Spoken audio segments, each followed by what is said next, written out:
Chapter 2002. A normal person would be paralyzed on the ground after jogging for 3 kilometers. After Yun Jian finished running, she took the bottle of water from Zhu Huili, opened the cap, and drank the water in the bottle. After drinking, Yun Jian didn't gasp for breath. Her chest only moved slightly, and she didn't look like she was going to fall to the ground. Both Su Zhenglong and Wei Jingxian were completely dumbfounded. At this moment, after hearing Su Zhenglong say that Yun Jian wasn't from the military, Zhu Huili, who handed the water to Yun Jian, turned his head and glanced at Su Zhenglong. He couldn't help but say what he knew. How do you know that Yun Jian is from the military? She studied in the military school when she was in high school. As he said that, Zhu Huili felt a sense of pride for Yun Jian. F***ck. She's really from the military? Su Zhenglong was just talking nonsense. Now that he heard Zhu Huili's words, Su Zhenglong was stunned. Su Zhenglong was just sighing, but he never thought that Yun Jian was really from the military. Let's go to the club. Yun Jian took the jacket that she had just taken off from Zhu Huili and led the way to the martial arts club. Mo Bufan was also slightly stunned when he heard Zhu Huili's words. Yun Jian actually studied in the military school and high school. It was no wonder that she was so unpredictable. Hey, wait, little girl, you really studied in the military school and high school? Tell me, is the military school fun? Is there any difference between the students in the military school and us who studied in ordinary high schools? I've always fantasized about going to the military school myself. Then I'll be an outstanding soldier. So great, so powerful. Wait. Quick, tell me if your strength in the military academy is at the bottom or what? Su Zhenglong suddenly became interested. He chased after Yun Jian for a long distance and asked many questions. Was he tired? After a while, Yun Jian and the others arrived at the fixed place of the martial arts club. Every club in the university had its own fixed location. If a president wanted to open a club, he had to have a fixed and confirmed location where the members could maintain their interests together. Therefore, sometimes if one wanted to set up a club without the school's subsidies, it would take a lot of money to maintain a club. Mo Bufan's family was rich, and he loved martial arts. Originally, the martial arts club did not have a venue, so Mo Bufan paid for a venue that could be used to practice martial arts. There were all kinds of martial arts practice facilities inside. The venue was not within the university. Therefore, Yun Jian and the others left the university and went to the martial arts club. At this time, it was already close to 7 in the morning. The university students had no classes in the morning and were generally lazy to sleep.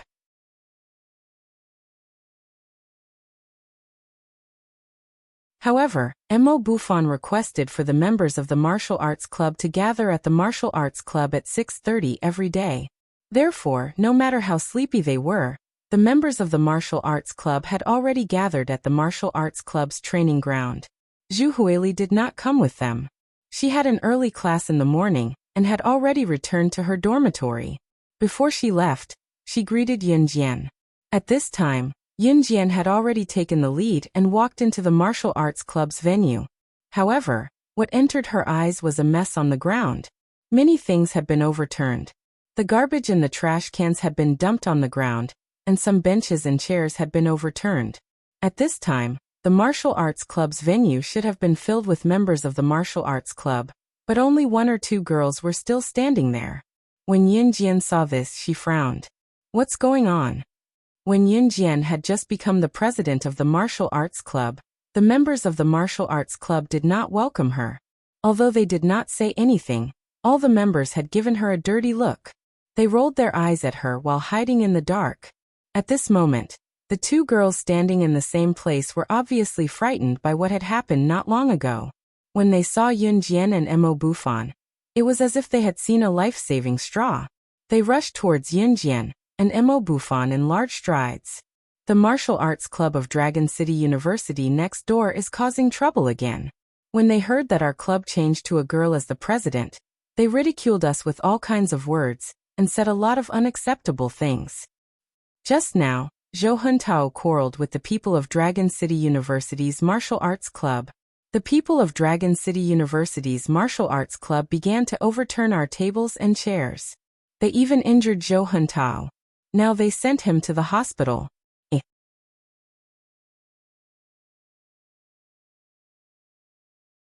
Chapter 2003. Rivertown was a university town. There were more than a dozen universities near Rivertown, and about 100,000 foreign students were gathered here. It could be said that this was a very large number. The Martial Arts Club wasn't just a club that existed in Rivertown University of Electronic Science and Technology of China.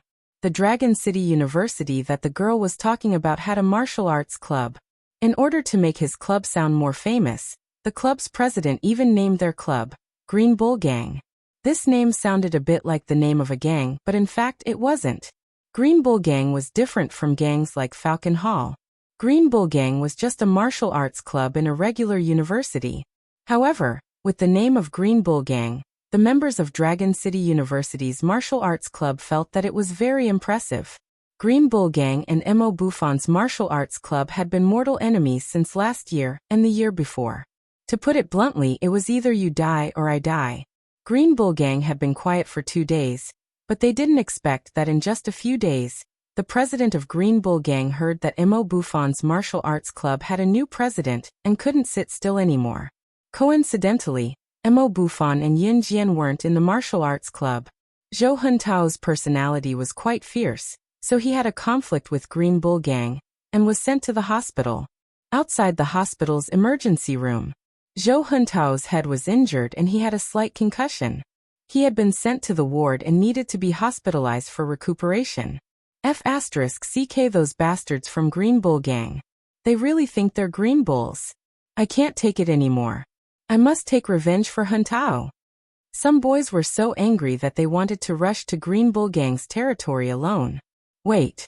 Yin Jian, who was standing in front of the martial arts club members, stopped the boy. At this moment, the members of the martial arts society were all angry.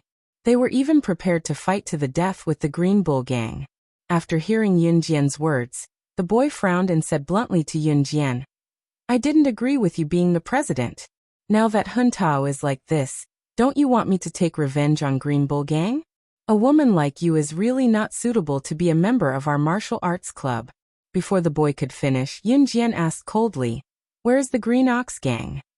By the time the boy came back to his senses, the members of the martial arts club had already followed Yin Jian to the territory of the Green Bull Gang. It's here. Motherf***Ker, the Green Ox Gang must be hiding somewhere. I'll go knock on the door. Of course, the boy was angry. Just as he was about to angrily walk over and knock on the locked door of the Green Ox Gang, Yin Jian strode forward and stretched out her long legs in front of the door. With one kick, the locked iron door was kicked away in front of everyone. I'll go.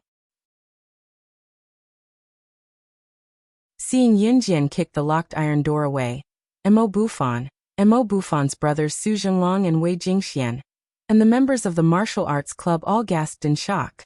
Inside the door, the members of the Green Ox Gang, who had heard the president of the Green Ox Gang say that as long as they didn't open the door, the members of the Martial Arts Club of the University of Electronic Science and Technology of China would not be able to enter, were suddenly shocked by the sound of Yin Jian kicking the iron door away.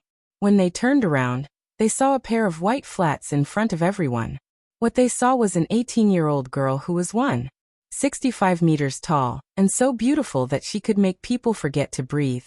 However, just as the members of the Green Ox Gang were shocked, they saw the girl kick the iron door open in front of Mo Buffon, Su Jinglong, Wei Jingxian, and all the members of the martial arts club, including the Green Ox Gang.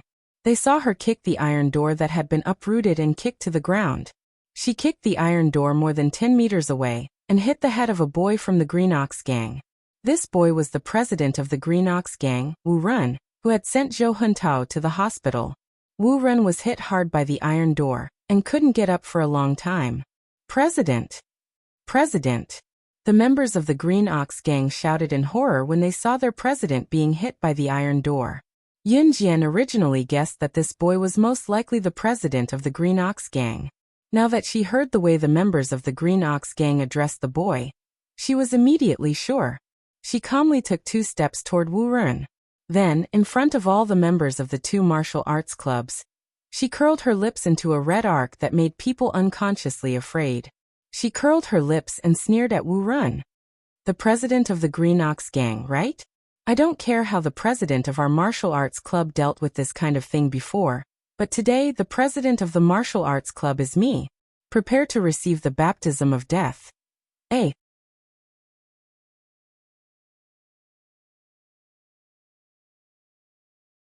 Chapter 2004. Prepare to accept the baptism of death. Yin Jian's last sentence resounded in every corner of the venue, causing everyone's hearts to tighten. Everyone present was a university student. Although the members of the Green Bull Gang did not study in the same school as Yun Jian, they were all around the same age. They were in their teens to early 20s, the age of youth full of vigor and hot-blooded vigor. Students of this age were generally impulsive, which led to Wu Ren accidentally injuring Zhou Huntao and sending him to the hospital. Of course, Wu Ren regretted it after hitting him. He did not want to hurt anyone. The incident happened so suddenly that Wu Ren saw Zhou Huntao being sent to the hospital. Because he was afraid that something serious would happen, Wu Ren did not follow him to the hospital. Instead, he returned to his own Green Bull Gang club. Wu Ren had even thought of the confession that the school teachers or the police would investigate after Zhou Huntao's accident. When he heard the voices of the people from the Mo Bufan Martial Arts Club coming from outside, Wu Ren immediately told the members of the Green Bull Gang not to open the door. That way, the people from the Mo Bufan Martial Arts Club would not be able to enter. After all, Wu Ren was the one who started the trouble first and sent him to the hospital. He was very guilty. However, Wu Ren and the members of the Green Bull Gang thought that the people from the Mo Bufan Martial Arts Club would leave if they could not open the locked iron door. An 18-year-old girl in the prime of her youth had actually kicked open the iron door in front of everyone. How much strength did she need to be able to do this? That was an iron door. She actually kicked the iron door away. What was even more terrifying was that after the girl entered, she kicked the iron door that had been uprooted and kicked to the ground. She kicked the iron door dozens of meters away, ruthlessly but accurately landing on Wu Ren's head. This hit made Wu Ren unable to regain his senses for a long time. The young girl then spat out the words that shocked everyone present. The meaning of the girl's words was, she was the legendary new female president of the University of Electronic Science and Technology of China, who replaced the genius martial arts youth, Mo Bufan. There were so many universities around the university town, and there were more than 1 or 2 martial arts clubs. However, this was the first time that a girl was the president of a martial arts club. Therefore, when they found out that Yun Jian was the new president of the Jiangqing University of Electronic Science and Technology of China Martial Arts Society, the members of the Green Bull Gang were in disbelief. Wu Ren was hit in the head by the iron door that Yun Jian had kicked over. Although he didn't bleed, his head was still shaken. When Wu Ren came to his senses, he slammed the iron door open with his palm and stood up while holding his head. His anger had reached its peak. How dare you hit me with a metal door?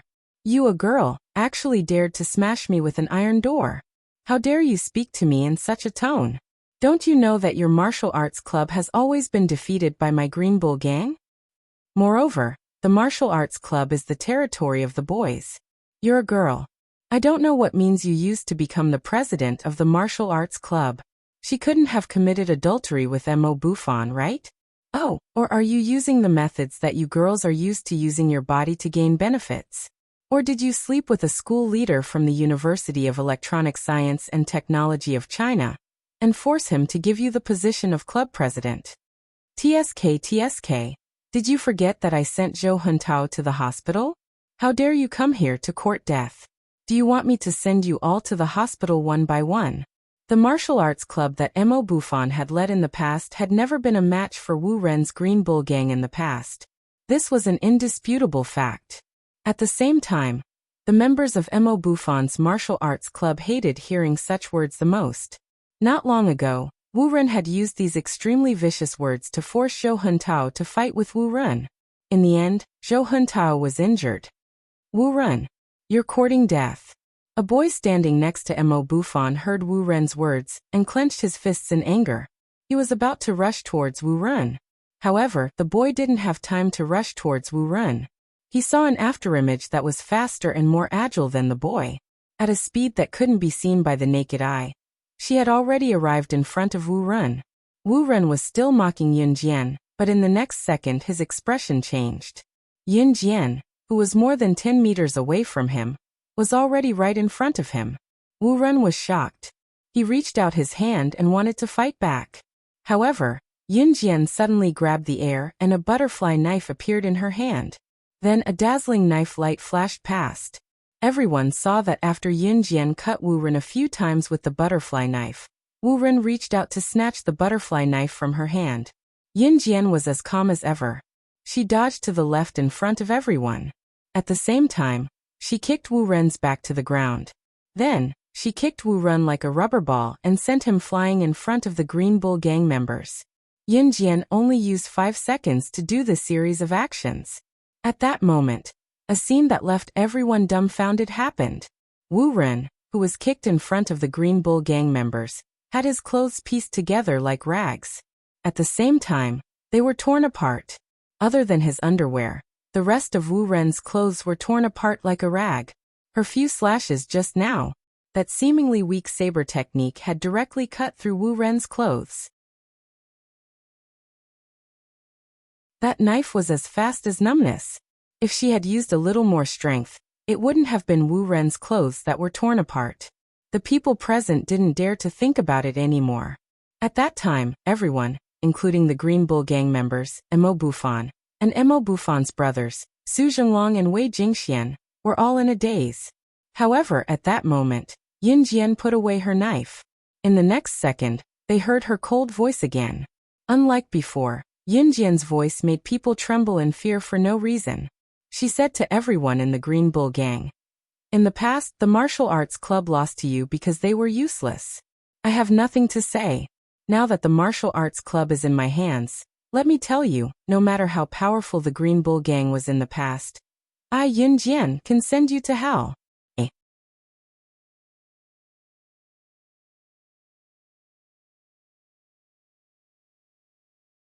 Chapter 2005. No matter how powerful the Green Bull gang was, as long as the Martial Arts Club of the University of Electronic Science and Technology of China had Yun Jian, the Green Bull gang would only be an insignificant stumbling block. Yun Jian's words resounded throughout the entire venue. When the members of the Green Bull gang heard this, their hearts twitched fiercely. When Mo Bufan and the other members of the Martial Arts Club heard this, they felt a sense of pride that came from nowhere. It had to be said that when Mo Bufan overshadowed Zhang Zhen and transferred the Martial Arts Club to Yun Jian, the members of the Martial Arts Club were very dissatisfied. She was a woman. Could she really lead the Martial Arts Club? Everyone in the club was very against it. Even Zhou Huntao, who had seen Yun Jian's skills and asked Mo Bufan to invite Yun Jian to join their martial arts club, was a little doubtful and worried.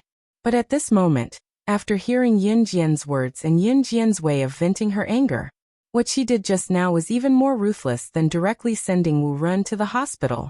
One had to know that boys in their youth were very prideful. Sure enough, Wu Ren's clothes were torn apart. Other than his underwear, there was nothing else to cover his body. He shouted twice and rushed over to hug the metal door, using it to cover his body. "Don't look. Don't King look." Wu Ren didn't care about the pain in his body and shouted twice. At that time, Wu Ren's legs were bent inwards, and he stood like a shy woman. Compared to the arrogant and despotic Wu Ren in the past, it was like heaven and earth. Wu Ren, did you King hear that? Our president said that no matter how powerful your Green Bull gang was in the past, if you dare to show off in front of us again, we'll send your Green Bull gang to hell. The boy who had impulsively told Yun Jian that a woman like her wasn't suitable to be the president of their martial arts club at the hospital's emergency room earlier held his stomach and laughed loudly at Wu Ren. "That's right. Wu Ren, weren't you very cocky in the past? The next time you see us, take your Green Bull gang and scram. If we don't teach you a lesson, you'll really think you're a cow. How awesome do you think you are? President, good. Long live the president. Good president. Long live the president." The members of the martial arts club, who were not optimistic about Yun Jian, began to exclaim. Imperceptibly, everyone had tacitly acknowledged Yun Jian's identity as the president of the martial arts club. Wu Ren didn't want to admit it, but he had no choice but to admit that he couldn't even take a single blow from Yun Jian. This girl. It was too terrifying. He was no match for him at all. Even if there were 10 of him added together, he might not be able to contend against it. At the thought of this, Wu Ren's face turned pale with fright. Where did Mo Bufan find such a girl? This was 2F** King scary. Wu Ren's cowardly look was enough to make everyone laugh at him for a while. Zhou Huntao only had a slight concussion, which wasn't very serious. He only needed to rest for 2 days and didn't need any special treatment. Therefore, the members of the martial arts club did not continue their crusade against Wu Ren.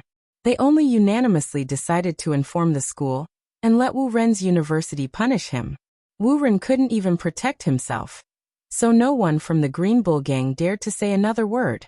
The Green Bull Gang, who used to be incomparably arrogant, was now as quiet as a herd of sheep waiting to be slaughtered. At this time, Yun Jian had already walked out of the door. Actually, Yun Jian didn't come today to avenge Zhou Huntao. In Yun Jian's words, Zhou Huntao wasn't as good as Wu Ren, so he deserved to be beaten up and sent to the hospital. This was a world that relied on strength to survive. If you were bullied because you were weak and waited for others to avenge you, then you deserved to be bullied.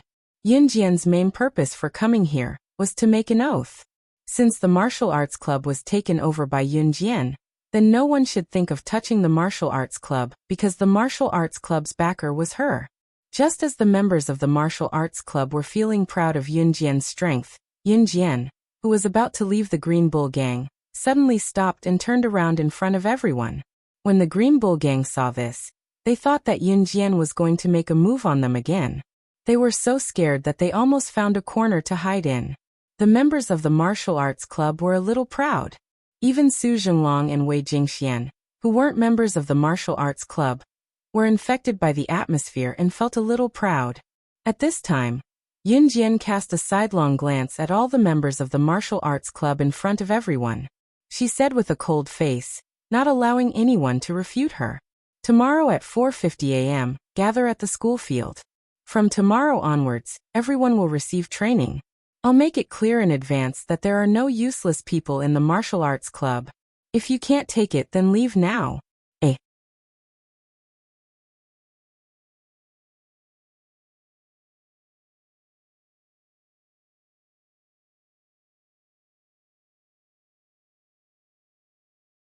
Chapter 2006. Yun Jian was very ruthless. She was ruthless to herself and to others.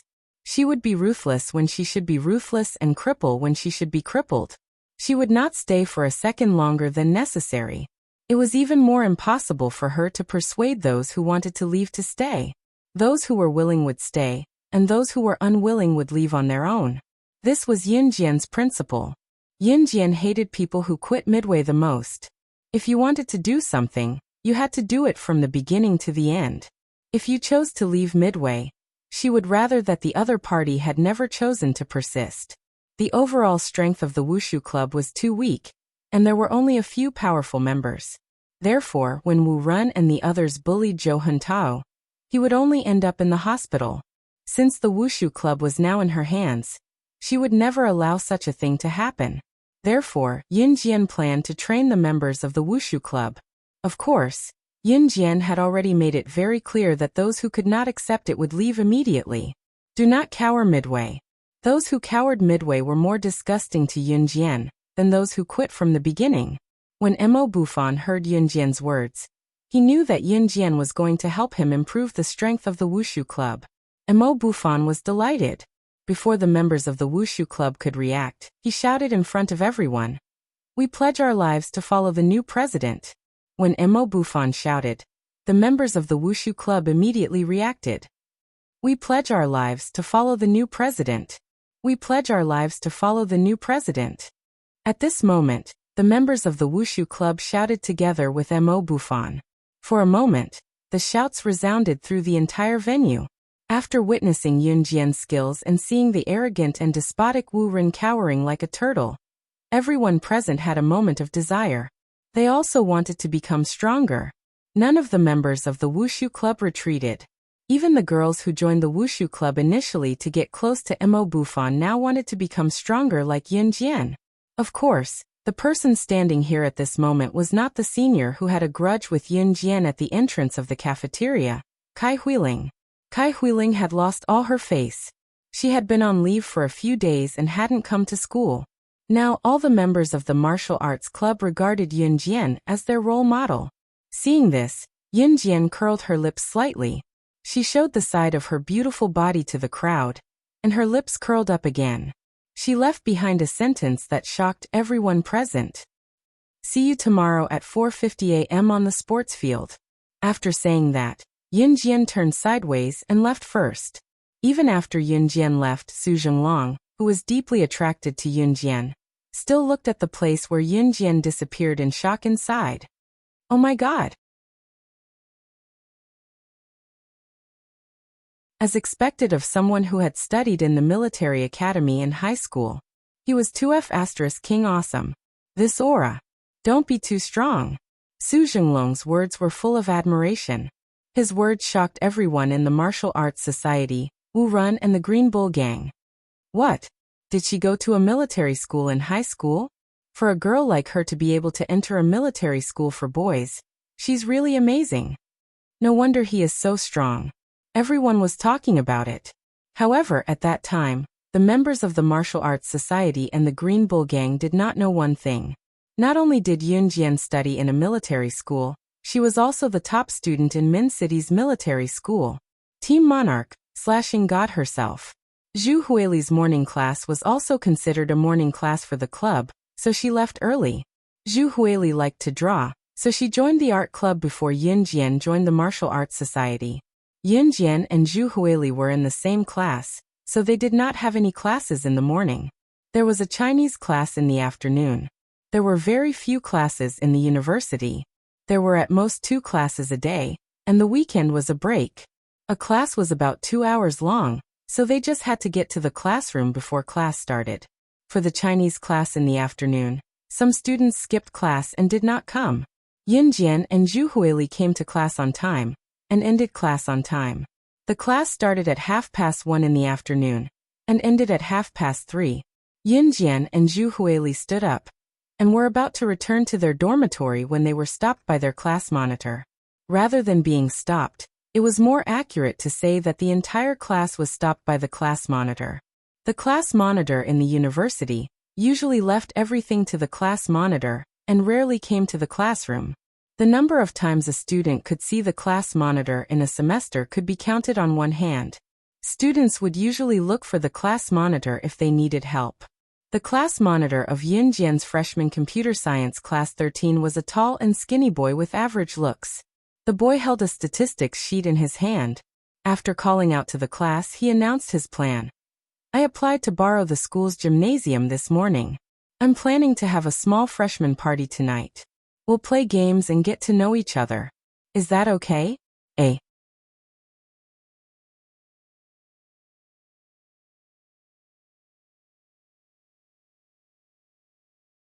Chapter 2007. The boy was Yun Jian, and the class monitor of computer science class 13. His name was Lu Zhenlin. Lu Zhenlin was tall and thin. His looks were average, but he was not ugly. After looking at him for a long time, one would not be disgusted. The University of Electronic Science and Technology of China focused on computer science, but there were other majors to choose from. However, most of the students who came to the University of Electronic Science and Technology of China chose computer science. Therefore, the number of applicants for computer science was off the charts. Therefore, there were many computer science classes in each grade. Yun Jian happened to be in computer science class 13.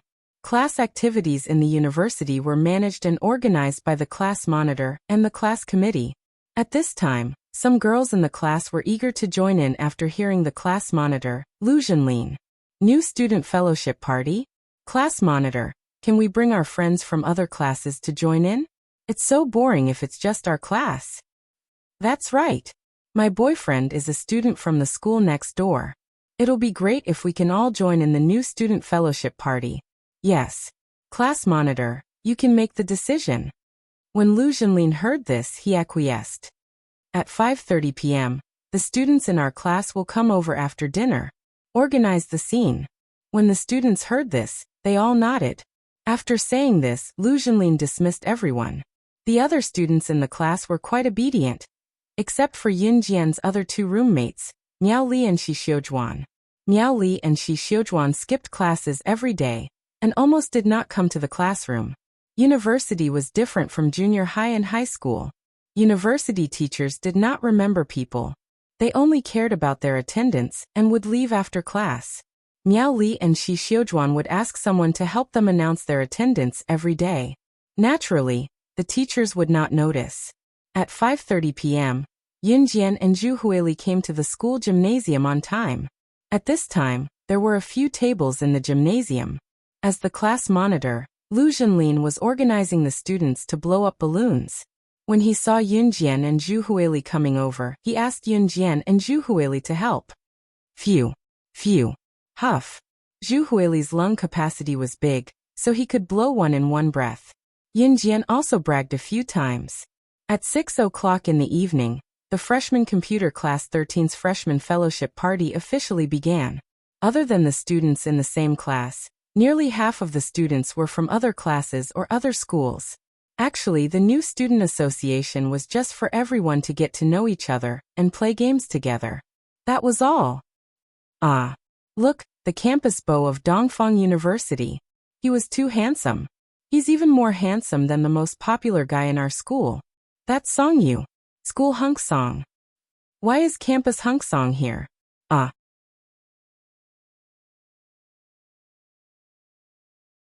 I'm really going to die from how handsome he is. Don't say that. He's definitely here to look for our class belle, Missouri Lianhua. We can forget about it. In the class, only Mo Lianhua knows the campus hunk song. The surrounding girls immediately started discussing among themselves. Yun Jian had entered the school more than 10 days late. With the addition of military training, she entered the school more than 20 days later than the other students. The prettiest girl in the class was a girl named Mo Lianhua. At this moment, Mo Lianhua was being praised by everyone around her. She covered her face and pretended to be embarrassed. However, at this moment, another girl's voice sounded. Hey, don't say that. I used to think that Mo Lianhua was the prettiest girl in our class. However, compared to the girl who entered the school later, she's not even on the same level. If you didn't mention it, I would have forgotten. That's really the case. Someone immediately responded. For a moment, all the public opinion turned to Yun Jian's side. Mo Lianhua, who was pretending to be shy, froze when she heard what the surrounding people said. Yun Jian stood in the corner and blinked slightly. At this moment, Song Yu, who was known as the campus hunk of Dongfang University next door, had already walked through the gate. Song Yu looked around and walked toward Mo Lianhua. Campus hunk Song is really walking toward Mo Lianhua. Mo Lianhua is so lucky. I'm so envious. The surrounding girls screamed again. At this moment, Yun Jian was sitting in the corner, resting with her eyes closed. However, just as Song Yu was about to reach Mo Lianhua, he stopped in his tracks and suddenly asked, "By the way, I heard that there's a girl named Yun Jian in your class. Who is she?" Upon hearing that Song Yu actually asked a question, the girls who knew pointed at Yun Jian and rushed to answer. She. That's her. Yun Jian, who was suddenly called, frowned slightly and opened her eyes. Song Yu was already looking at Yun Jian. When he saw Yun Jian's appearance, Song Yu was shocked. So beautiful. In the afternoon, when he heard that the Martial Arts Club of Jiangqing University of Electronic Science and Technology of China had a new girl as the president, and that the girl even beat up the president of the Green Bull Gang, Song Yu thought that the girl would be burly and stocky. However, he never expected that the girl would be so beautiful. Song Yu was fascinated. He stared at Yun Jian and couldn't take his eyes off her. Mo Lianhua originally thought that Song Yu would walk toward her, but his attention was attracted by Yun Jian. She instantly felt that Yun Jian had stolen her limelight. She clenched her fists. At this moment, a small follower beside Mo Lianhua saw that Mo Lianhua was unhappy. In order to please Mo Lianhua, she suddenly stood up and pointed at Yun Jian. "Oh, so her name is Yun Jian. Last week, I saw her get into a man's car."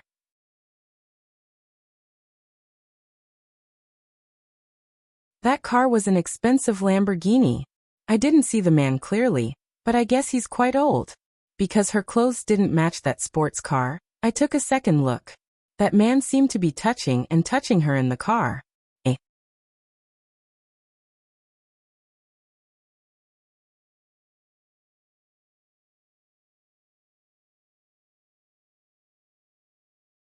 Chapter 2008. Song-yu was the school hunk of Dongfang University next door. His position in the hearts of the girls of Dongfang University was no worse than Mo Bufan at the University of Electronic Science and Technology of China.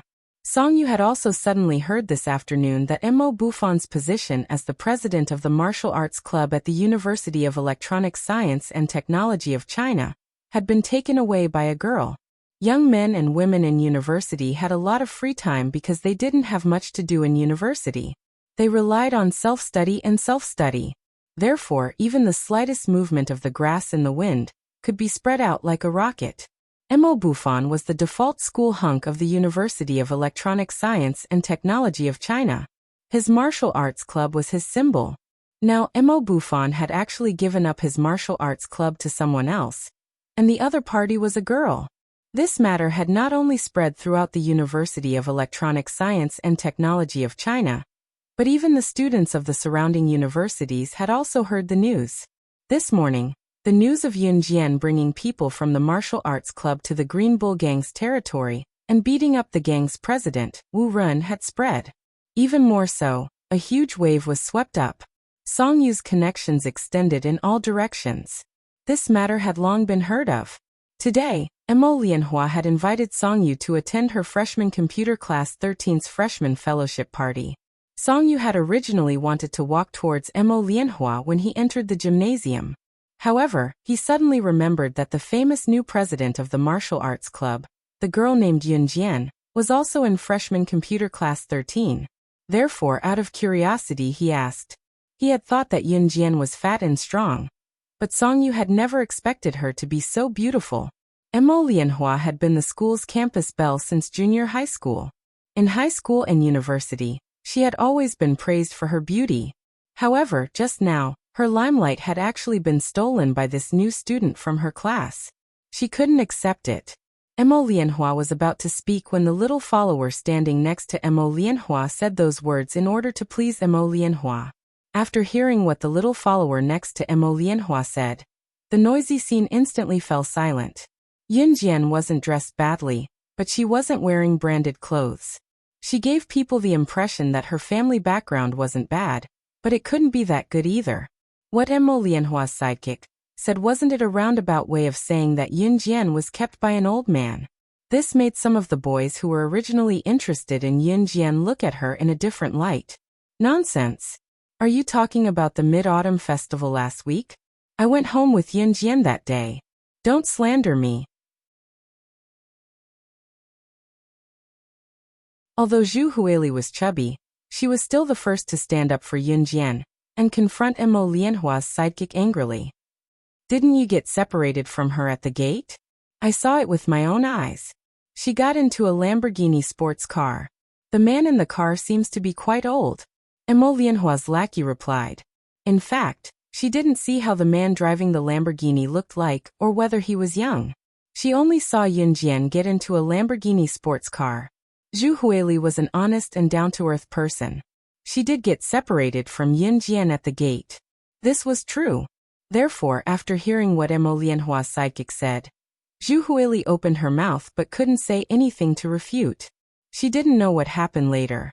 Mo Lianhua's sidekick immediately put on an expression that said, "You have nothing to say about this." Yun Jian didn't say anything from the beginning. Outstanding people always attracted the attention of countless people. Even if you sat still, people would come looking for you. Just as Mo Lianhua's sidekick was feeling complacent, Yun Jian, who was sitting in the distance, suddenly stood up. Before Song-yu could react from the sidekick's words, he saw that Yun Jian ignored them. She only greeted Zhu Huili and walked out. The fellowship party has started. Where are you going? Lu Zhenlin, the class monitor, didn't like gossip. He saw Yun Jian walking out and asked. Yun Jian only left one sentence for everyone. To pick up my 3 old friends. A.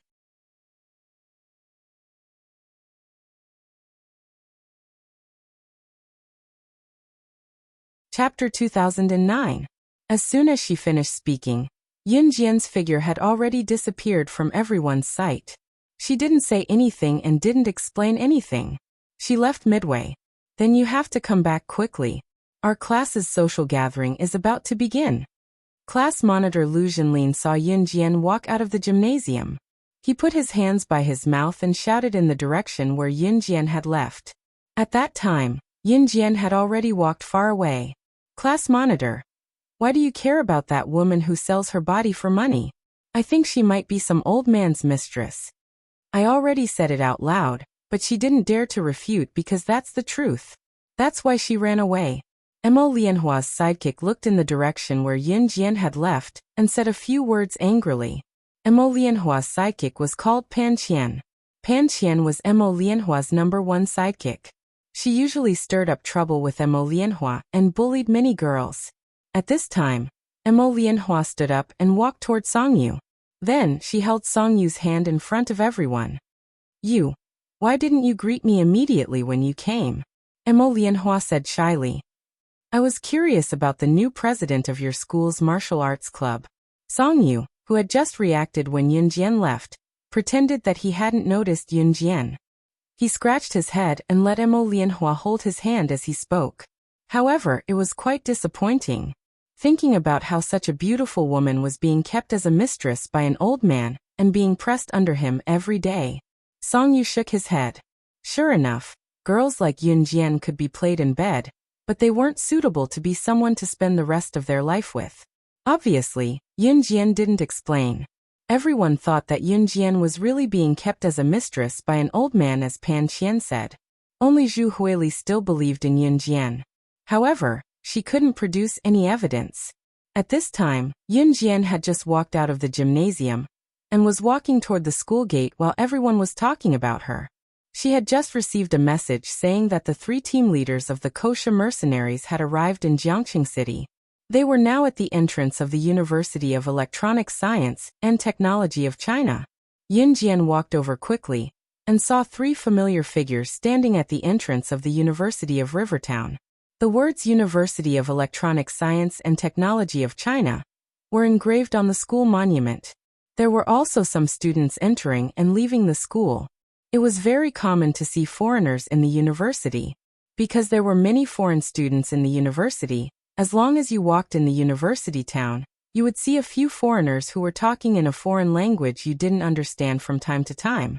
As for the 3 team leaders of the Wuxia mercenaries, Diana, Ghostflame, and Ghostflame were not as conspicuous. The leader of the intelligence team, Diane, gave Yunjian a big hug when she saw Yunjian coming over and spoke in fluent Chinese. Sister Jian, is there an emergency since you called us here? Yes. Yunjian nodded and scanned their surroundings from the corner of her eye, looking at Diane and the other 2 girls. She looked at Diane and said, It's not convenient here. See you tomorrow at 3 in the afternoon at Hengtong Old Street. Find a hotel to stay in first. Okay. Diane and the other 2 had never questioned Yunjian's orders, and simply followed them. After that, the 3 of them turned and left as if they had never been here. Yunjian turned as well, and returned to the gymnasium in no time. She had only gone to the school gate to meet Diane and the other 2. It was not appropriate for her to stay any longer. So Yunjian returned to the gymnasium after setting the meeting place. Yunjian was keeping a low profile this time. When she returned to the gymnasium, her classmates had already started playing games and were having a blast. Yunjian went back to her corner discreetly, not planning to participate in the activities. She had more important things to do and more powerful enemies to deal with. She was different from this group of carefree students. However, before she could go back to her seat beside Zhu Huili, Pan Qian, who had said that Yunjian had gotten into an old man's car, saw Yunjian right away and started to stir up trouble in front of everyone. Look, Yunjian from our class is back. She said she was going to pick up 3 old friends, but I think she went to pick up 3 old clients. What's wrong? She's back so soon? Could it be that the 3 old customers you just went to pick up are all old men? How did they finish their business so quickly? TSK, you earn money fast. A.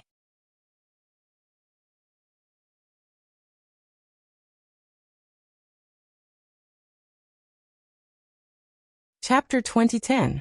Pan Qian was the kind of person who would feel itchy even if she didn't pick a fight. Especially when there was something to pick on. The limelight had already passed, but Pan Qian still wanted to make things difficult for her. Otherwise, Pan Qian would feel itchy in her heart. In addition, Pan Qian was Mo Lianhua's #1 follower. Yun Jian had attracted Song Yu's attention for a while, so Pan Qian had been unhappy. She felt that her Mo Lianhua was the prettiest in the class, and was the best match for Song Yu. Yun Jian actually wanted to attract Song Yu's attention? Bah. She was the president of the martial arts club through some unknown means? Then she, Pan Qian, would ruin her reputation. Because Pan Qian had spread rumors about Yun Jian before, Yun Jian didn't say anything. Therefore, Pan Qian increasingly believed that Yun Jian was afraid of her and didn't dare to challenge her. So she became more arrogant. Her words were so unpleasant that everyone present frowned. Qian, how can you say that? Every profession is not easy. Everyone has their own difficulties. Even if she sells her body to make money, it's also a kind of ability. You can't insult her like this. Mo Lianhua pretended to be pitiful. She held Song Yu's hand and shrank towards him as she softly reprimanded Pan Qian. Those who didn't know would really think that Mo Lianhua was speaking up for Yun Jian. Sister Lianhua, you're still too kind. You don't know the dangers of society. A girl like her is very scheming. Pan Qian patted Mo Lianhua's hand and glared fiercely at Yun Jian in the distance. Wasn't she just a poor person who didn't dare to resist and had no power or influence? She could sell her body for money. Shameless to the extreme. However, just when Pan Qian proudly thought that Yun Jian wouldn't resist her, a faint female voice sounded coldly. You can say it a few more times. This faint female voice was like the Grim Reaper from hell, causing everyone present to feel a chill run down their spines. Song Yu, Mo Lianhua, Pan Qian, Zhu Huili, and the class monitor Lu Zhenlin, including all the freshmen of Computer Science Class 13 present, as well as the people from other classes and schools who came to join in the fun, felt their hearts tremble. When they reacted, they were surprised again. Yun Jian actually asked Pan Qian to say it a few more times? Is she crazy? Huh. You're not really stupid, are you? You actually want me to say it a few more times? Pan Qian was also dumbfounded. Then, she looked at Yun Jian with a look of disdain. Could it be that he had hit the nail on the head? And he had said it in front of all the students, so he couldn't accept it and started to talk nonsense? Song Yu had already stopped paying attention to Yun Jian. At this moment, when he heard Yun Jian's words that came out of nowhere, his attention was attracted again. She was really a mysterious girl. Of course, if Pan Qian hadn't mentioned that matter, Song Yu would have definitely abandoned Mo Lianhua and turned to pursue Yun Jian. It didn't matter to Song Yu whether Yun Jian was a virgin or not, because there were plenty of young men and women at her age who would steal the forbidden fruit. Most of the young men and women went there for fun. Song Yu himself had also slept with many girls. But when he heard Pan Qian say that Yun Jian might be a mistress kept by an old man, Song Yu despised it. He was a man and he was also the campus hunk of Dongfang University. Naturally, it was impossible for him to walk together with a girl who was kept as a mistress. Of course, Song Yu originally thought that at worst, he would secretly sleep with Yun Jian a few times, and his girlfriend would be someone like Mo Lianhua who could be taken out. That would be enough. As for Song Yu, he could dump his girlfriend at any time, so it was fine if she wasn't a virgin. But the woman who would spend the rest of his life with him in the future must be a virgin. This thought was shared by many young men. But please don't forget one thing. How fragrant do you think you are? Are you a fragrant bun? Second-hand goods like you are really worthy of such a clean girl. Go take a piss and look at yourself. The soul turned to reality. Just when Pan Qian, Song Yu, and Mo Lianhua, and everyone present thought that Yun Jian was stupid and began to talk nonsense. Yun Jian, who was sitting in a small corner, suddenly stood up in front of everyone. Pan Qian glanced over with contempt, only to see Yun Jian's hands hanging down. She grabbed the air with both hands. 2 butterfly knives, shining with silver light under the fluorescent lights of the gymnasium, were held in her left and right hands, with the blades facing down. Just like the female assassins in the movies, Yunjian grabbed the 2 butterfly knives. Her cold eyes darkened, and she slowly walked towards Pan Qian from the corner. Knife, knife, knife. Where did the knife in her hand come from? She actually hid a knife on her body. Everyone around was so scared that they screamed. An ordinary female student actually hid a knife on her body. But before everyone could react, Yunjian was already approaching Pan Qian. Under her cold face without a trace of warmth, a red arc moved, and she said coldly, "Because if you don't say it now, you will never have the chance to speak again in this life."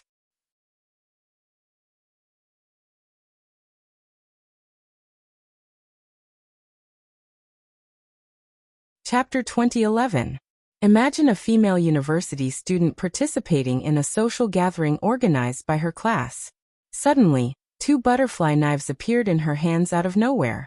Moreover, her action of taking out the butterfly knives was like a female secret agent in a movie, appearing in her hands in an instant. This was such a shocking action. At least everyone present was shocked. And the cold words coming out of Yunjian's mouth made everyone present change their expressions in shock. Did she mean to kill Pan Qian? You, what are you going to do? Am I not telling the truth? You can't take it, so you want to kill someone? Let me tell you, if you dare to come near me again, don't blame me for being rude. Pan Qian was so frightened by Yunjian's action that she took a few steps back. In the gymnasium, the scene that had just calmed down was once again noisy. But this time, it was noisy because of the 2 butterfly knives in Yunjian's hands. Yunjian, there are so many people watching. Don't be too emotional. Qian definitely doesn't have any bad intentions. I told everyone not to talk about you. This is nothing. Even if you really did, it's nothing. Everyone, stop talking about her. You help say something. It's nothing to make money with one's body. It's all based on one's own ability. You help say something. Emo Lianhua saw Yunjian walking towards Pan Qian with the butterfly knives. She couldn't help but panic. She was afraid that Yunjian would accidentally hurt her with the knives. She quickly grabbed Song Yu's strong arm and hid behind him. Emo Lianhua insisted that Yunjian made money with her body, which was the same as what Pan Qian said. At the beginning, Pan Qian and Emo Lianhua's words were enough to make the surrounding people misunderstand. If Yunjian stood up to clear her name at the beginning, not only would she not be able to clear her name, but it would also become the result of her desperately trying to clear her name, but no one would listen to her. Therefore, Yunjian was too lazy to explain from the beginning. As for now, Pan Qian's words meant to destroy her. It was not like at the beginning when she was just spreading rumors. If Yunjian didn't do anything, she would be a coward. Emo Lianhua grabbed Song Yu's arm, and he tilted his head to look at Yunjian. Although Emo Lianhua was good-looking, the closer Yunjian got to him, the more Song Yu felt that Yunjian looked exquisite. Such a beautiful girl. If she wasn't a mistress, he would definitely pursue her and make her his girlfriend. Unfortunately, she was only qualified to warm his bed now. Stop fooling around. It's time for your class's social gathering. You don't deserve the knife in your hand. The blade will hurt your hand, and it won't be good if you bleed. Be good, give me the knife. Song Yu followed Emo Lianhua and took 2 steps towards Yunjian. He wanted to find an excuse to make Yunjian obediently hand over the butterfly knife to him. At the same time, he could touch Yunjian's tender hand. Wow. Campus Hunk Song is indeed the #1 campus hunk in Dongfang University. He's so gentle. I'm so jealous. If it were me, I would feel disgusted just by touching a woman who spreads her legs under a man. Exactly. The boys and girls in the gymnasium started chattering. Yunjian narrowed her eyes. She could see Emo Lianhua and Pan Qian looking at her with smug eyes. Yunjian. Look who's here. Just as everyone present thought so.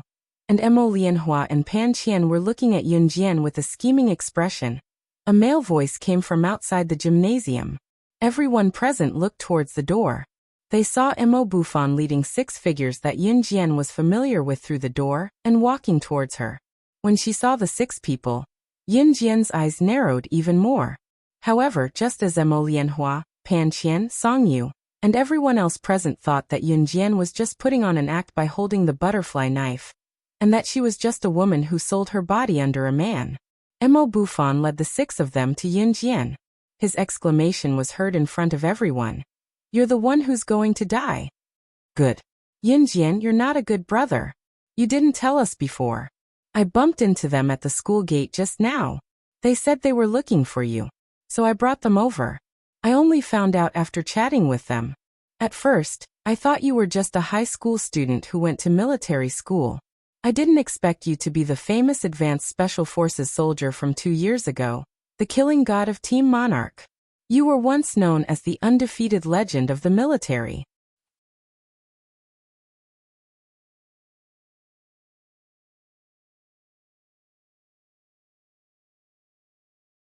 Chapter 2012. Your 2F * King Loki. It was Mo Bufan who shouted the last word. Mo Bufan had just met the 6 of them at the university entrance. The 6 of them were none other than Chu Ning, Chu Xiangnan, Jiang Weiwei, Lu Shiyin, Fang Xiaoran and Hong Fan, whom he had not seen for a long time. Chu Ning and the other 5 were now in the military academy. Back then, the 6 of them entered Min City Military Academy earlier than Yun Jian. The youngest of the 6, Chu Ning, was 1 year older than Yun Jian. Yun Jian had skipped grades and was now in her first year like Chu Ning. Mo Bufan saw Chu Ning and the other 5 stopping the students at the school entrance and asked if they knew Yun Jian. Chu Ning and the other 5 knew that Yun Jian was back, but they only knew that Yun Jian was at Rivertown University of Electronic Science and Technology of China, so they rushed over to look for her. After not seeing each other for 2 years, the 6 of them missed Yun Jian very much. This was the friendship between friends who had fought together in the past. Mo Bufan heard Chu Ning and the other 5 asking if they knew Yun Jian at the school entrance, so he went over. Then he led the 6 of them to the gymnasium to look for Yun Jian. Along the way, he heard a lot about Yun Jian's legendary incident in Min City Military Academy. Although Yun Jian had been missing for 2 years, her title as the strongest slashing god in Team Monarch was still deeply etched in everyone's hearts. The 2 words slashing god were once the hero in many young people's hearts and the object of their reverence. Even Mo Bufan had heard of Team Monarch's slashing god back then, and with the group of students around him, he madly inquired about the deeds of Team Monarch's slashing god. Mo Bufan would never have thought that the legendary person whom they admired so much just from hearing the 2 words slashing god was actually Yun Jian. Therefore, as soon as he rushed into the gymnasium, Mo Bufan used the most frightened and shocked voice in his life to shout those words. Without a doubt, the meaning behind Mo Bufan's words made everyone present, including Song Yu, Mo Lianhua, and Pan Qian, widen their eyes after they digested it. Yun Jian went to military academy? Or the famous Team Monarch's slashing god? Song Yu was obviously the same as Mo Bufan. He had once revered the legendary figure of Country Z. Therefore, at the same time, Song Yu widened his eyes and looked at Yun Jian in disbelief. Mo Lianhua, who had been comparing Yun Jian's looks to her, stumbled. Her lips instantly turned pale, and she forgot to put on a persona. She shook her head in disbelief. Impossible. How could this be? If Yun Jian was Team Monarch's slashing god, the rumors of her selling herself to an old man for money would be dispelled. Moreover, if Yun Jian was from the military, then Mo Lianhua, Pan Qian, and the others would be insulting the military.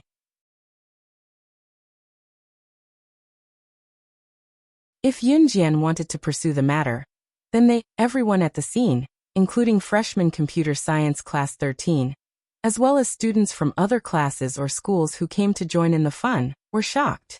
Pan Qian, who had been dealing with Yun Jian, turned pale. Why not? The other 6 members of Team Monarch are here. Listen to them yourselves. Mo Bufan took a step back and let the 6 of them stand in front of the crowd. They're the other 6 members of Team Monarch? Everyone was stunned when Mo Bufan finished his words. The 7 members of Team Monarch were not superstars, but each of them had outstanding skills. They were more like superstars now, and their names were known throughout the country. Slashing God had been missing for 2 years. The other 6 members of Team Monarch did not work for nothing. They had set countless records in the past 2 years, pushing Team Monarch's name to the highest point. They used their actions to tell everyone that although they were not as capable as Yunjian, they would not be a burden to Yunjian. You're all here? Yunjian narrowed her eyes at Chu Ning and the other 5 who had matured a lot. Her words were simple, just like before. Yes, we heard that you're back, Captain Lu Shiyan said, controlling his emotions. With that, Lu Shiyan took out a medal with the words "Slashing God" engraved on it from his pants pocket and tossed it to Yunjian. He suppressed his excitement, and his firm words echoed throughout the place. Everyone was stunned as if they had seen Team Monarch's past achievements. This is a medal that we earned through our own efforts. It's engraved with each of our code names, symbolizing the 7 of us. I've been keeping it for you, and now I'm returning it to you. Yunjian, we've waited for you for 2 years. You're an invincible legend. You're a god in our hearts. Today, as the captain of Team Monarch, I formally invite you, Slashing God 006, to return to Team Monarch. A.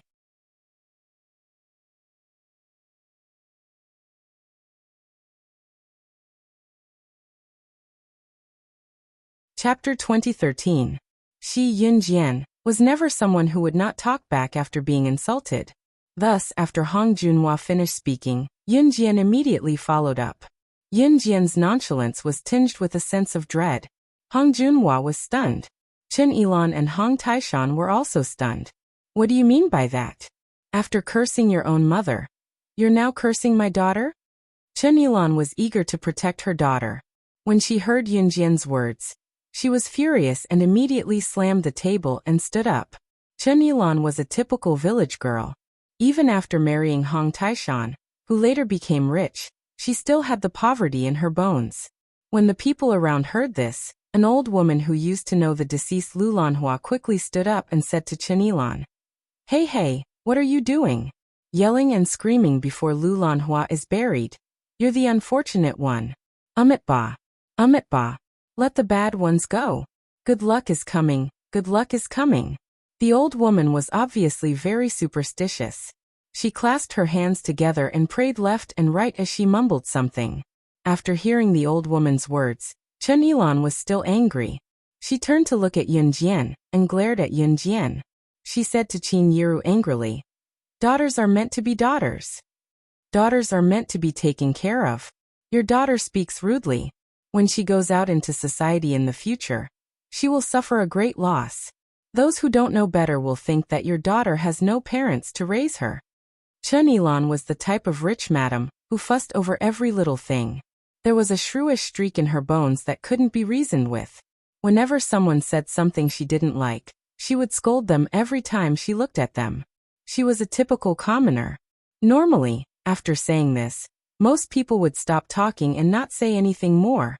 At most, they would just turn their heads and ignore each other. However, after Chen Yilan said this, she didn't care. She was already in her 40s, but she looked like she was going to rain dog blood on Yunjian, who had just turned 18. You're scolding my daughter? You're scolding my daughter. Scold my daughter if you have the ability. What the hell was that? Did he think that he was powerful? At Lu Lanhua's funeral, Yunjian did not want to cause any more trouble. At least, she wanted to save some face for Qin Yiru. Therefore, when Hong Junhua and Chen Yilan said a few words earlier, she did not directly attack them. She had already given them enough face. Moreover, Yunjian was not a person who could endure silently. She was being bullied like this. If she did not retaliate, then sorry, she could not do it. Yilan, what's going on? A middle-aged woman walked out of the house. She was obviously a close relative of Chen Yilan's family. When she heard Chen Yilan's words, she quickly walked over and asked. This middle-aged woman was called Chen Yumei. She was the wife of Chen Yilan's younger brother. Many relatives and friends knew that Chen Yilan's family was well off. Chen Yumei wanted to curry favor with Chen Yilan, so she would often flatter Chen Yilan whenever she had the chance. As a matter of fact, Chen Yilan's scolding stopped after Chen Yumei asked her a question. Then she continued scolding. This woman is scolding my daughter. She's scolding my daughter to death, hee. What the hell? Hee. She's even scolding my daughter. Chen Yilan seemed to be angry but had nothing to say. She kept repeating those words. However, just as Chen Yilan was scolding and shaking her body, Yunjian suddenly interrupted Chen Yilan's scolding. If you move again you can die. Everyone was stunned when she said that. Then Yunjian reached out and grabbed the empty bowl in front of her. Without even looking up, she threw the empty bowl toward Chen Yilan. That bowl flew toward Chen Yilan's neck under everyone's gaze. When Chen Yilan sensed it, she froze. At the same time, she clearly felt the bowl fly past her neck by 0.1 millimeters. Ping pang. The bowl broke into pieces. Everyone looked in that direction. However, after the bowl fell to the ground, one of the broken pieces of the bowl flew up and directly pierced the fatal spot of a mouse that was moving so fast that it was impossible for people to catch it. The bowl slices pierced into the rat's body, right in front of everyone's eyes, penetrating deep into the wood and killing the rat on the spot. When Chen Yilan saw the bowl fly past, she also turned her head to look. When she saw the shrapnel flying into the rat's fatal spot and penetrating deep into its body to kill it, she paled in fright when she heard what Yunjian said just now. Everyone around was stunned. However, at this moment, Yunjian stood up in front of everyone. Her expression changed slightly as she walked toward the rat that had died on the spot. The words that came out of her mouth made Chen Yilan and everyone else's faces change again. I told you not to move in front of me. So die.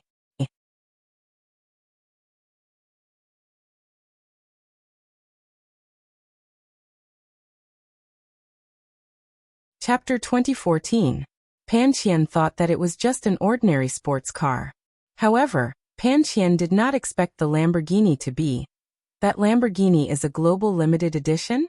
And it's a super sports car that's only sold in the world? Pan Qian's eyes widened in shock as she exclaimed. Everyone around, including Song Yu, Emo Lianhua, and class monitor Lu Jinlin, gasped in shock when they heard Chu Ning's words. How much money would it take to afford it? Pan Qian mumbled blankly. Do you think you can afford a limited edition sports car just because you're rich? So many business tycoons have offered sky-high prices to buy a limited edition sports car, but they all returned empty-handed. You're really stupid. Your knowledge is limited to school. How unsophisticated. Chu Ning's mouth was not for show. She had bullied Chu Xiangnan for the past 2 years. When she heard Pan Qian say that Yunjian was a kept woman, Chu Ning almost rushed over to beat her up. In fact, Yunjian had already kept her butterfly knife when Emo Bufan, Chu Ning, and the others appeared. After being attacked by Chu Ning for a while, Pan Qian was angry and resentful. However, other than being angry, Pan Qian could not say a word. Her face turned pale and her eyes were wide open. She looked like she was scared to death. Alright, don't talk nonsense with such ignorant people. Yunjian, we haven't seen each other in so long. Let's go out for a gathering. Jiang Weiwei took over Chu Ning's words and said to Yunjian. The 7 members of Team Monarch were now a team and had great chemistry. Yunjian nodded. She put one hand in her trouser pocket and walked lazily to the entrance of the gym. Just as she reached the entrance, Yunjian turned around and looked at the dumbfounded class monitor Lu Jinlin. She said, I'll take a leave of absence. I won't be joining the gathering. With that, Yunjian turned around and faced Song Yu and the others with her back. She reached out her other hand that was not in her trouser pocket and waved at Chu Ning and the others. The 7 of them then walked out of the door. Yunjian did not wait for class monitor Lu Jinlin's permission. Yunjian had always done things her own way, and no one could stop her. Pan Qian heaved a sigh of relief when Yunjian's figure disappeared before everyone's eyes.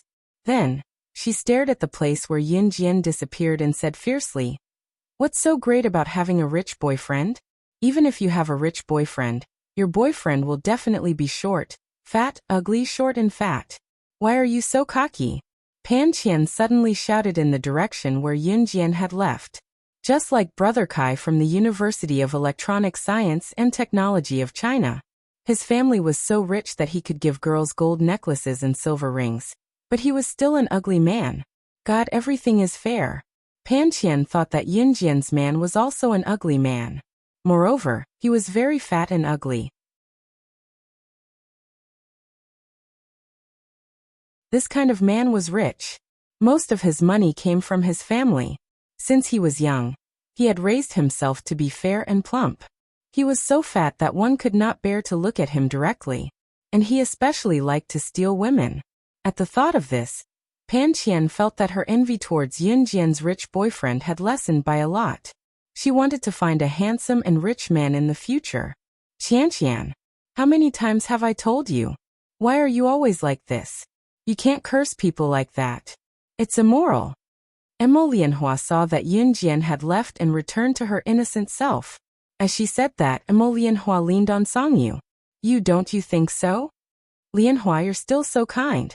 Songyu pulled Emma Lianhua into his arms, but his eyes were looking in the direction where Yun Jian had left. He was in a daze for a long time. So she's not a mistress. So she's the killing god of Team Monarch that so many people admire. Only a girl like that is worthy of a person of noble status like me. Yun Jian. Songyu kept repeating that name in his heart. I'm looking forward to our next meeting.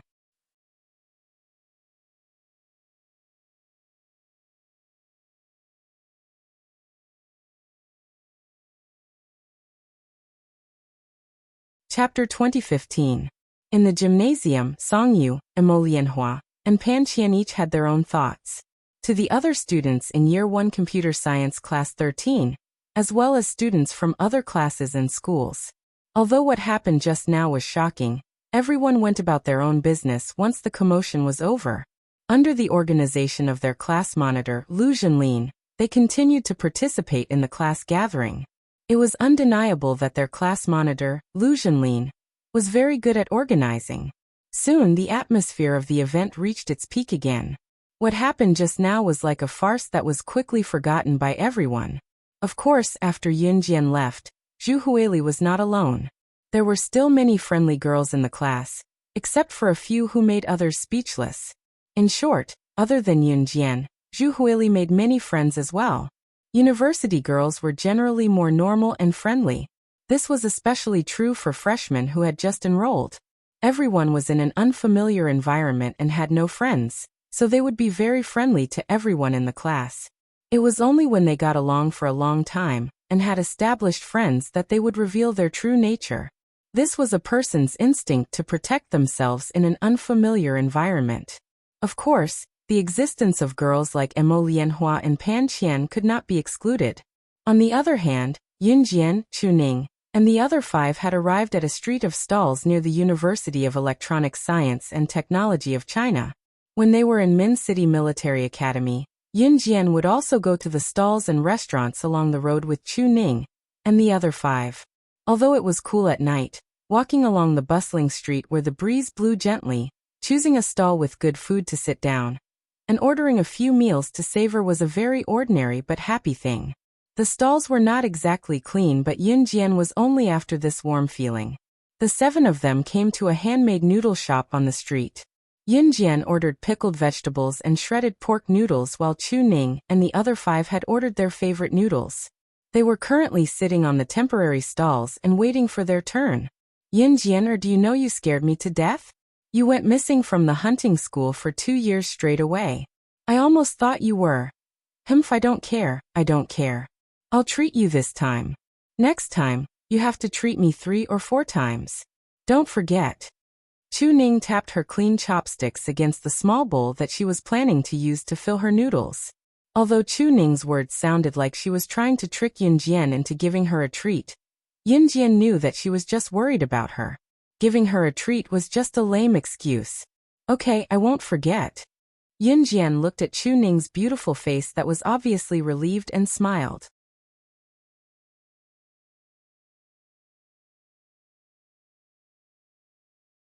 Alright, isn't Yun Jian back already?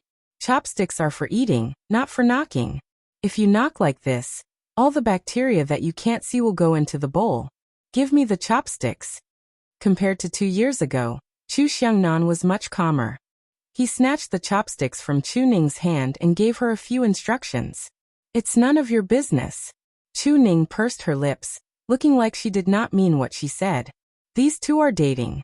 Yun Jian, don't bother about them. Right, how have you been these 2 years?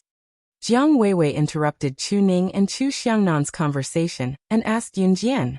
Hearing that Chu Ning and Chu Xiangnan were dating, Yunjian smiled but was not too surprised. After all, she could tell 2 years ago that Chu Ning and Chu Xiangnan were quite compatible. On second thought, however, Jiang Weiwei was asking about her recent situation in the past 2 years. She had been staying in the Celestial Spring with CE for the past 2 years, 666 days, not a day less. Similarly, during the 666 days in the Celestial Spring, CE had not missed a single day of the embarrassing things he did to her. Once she thought about the 666 days and nights she spent in the Holy Spring, her cheeks flushed and the tips of her ears burned. She tried her best to look calm as she answered, "I'm sorry, but I'm sorry, but I'm sorry. I've been living well these 2 years.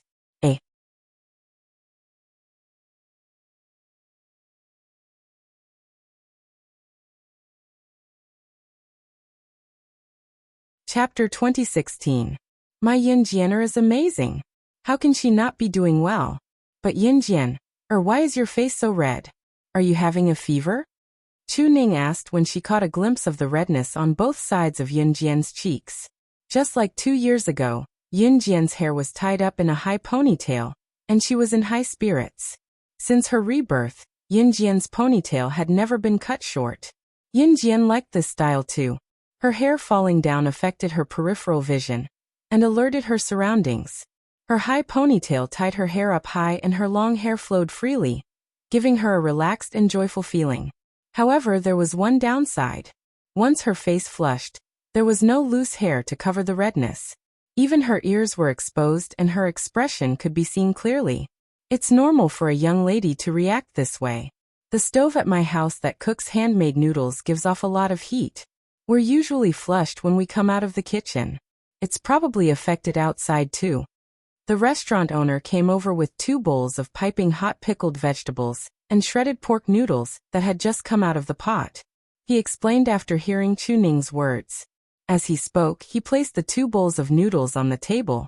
These 2 bowls are pickled vegetables and shredded pork noodles. There are 5 bowls of other noodles. I'll serve all of you right away. The restaurant owner smiled and went to the kitchen as he spoke. With that, Yunjian successfully concealed the truth of her blush. Oh, I see. Chu Ning nodded, looking like a great detective. The 7 people's noodles were served one after another. It was an ordinary supper, but everyone was having a great time eating it. Along the way, he also talked about the scene when the 7 of them first met each other, as if it was only yesterday and still vivid in their minds. Yunjian, I still remember when you first came in. I kept picking on you and even made things difficult for you. You're so generous. If it were other girls, they'd probably be my nemesis for life. Jiang Weiwei could not help feeling guilty when she mentioned how she had picked on Yunjian back then. You still know that you're bad. I thought you didn't know. At that time, I really wanted to ignore you for the rest of my life.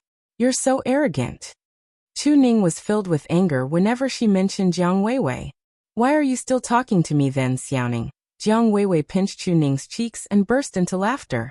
Anyway, it's good that everyone is doing well, Feng Xiaoran, who is usually quiet, said with a smile. That's right. Vice Captain Hong Fan nodded. The 7 members of Team Monarch had been through a lot to get to where they were today. Their future was not over yet. The starting point of a king has just begun. After eating supper and walking around for a while, Chu Ning and the others found a hotel to stay in and returned home the next day.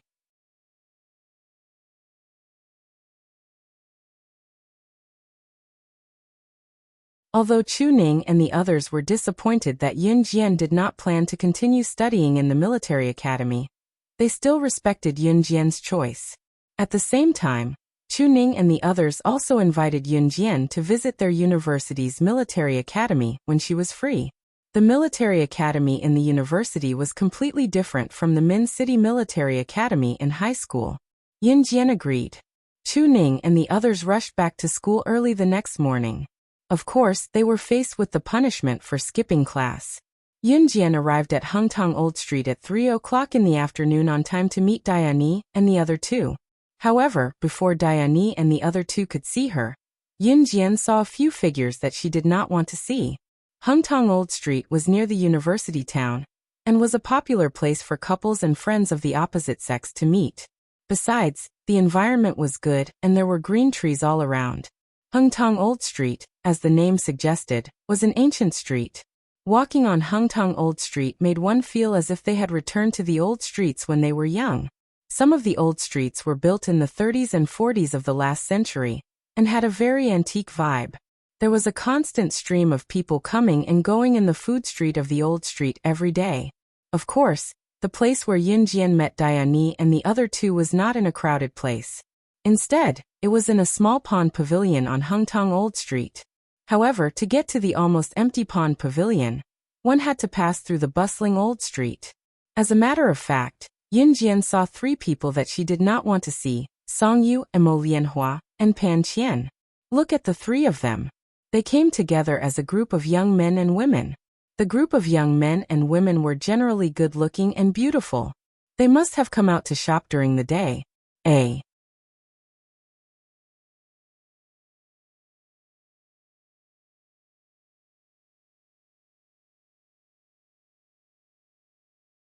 Chapter 2017.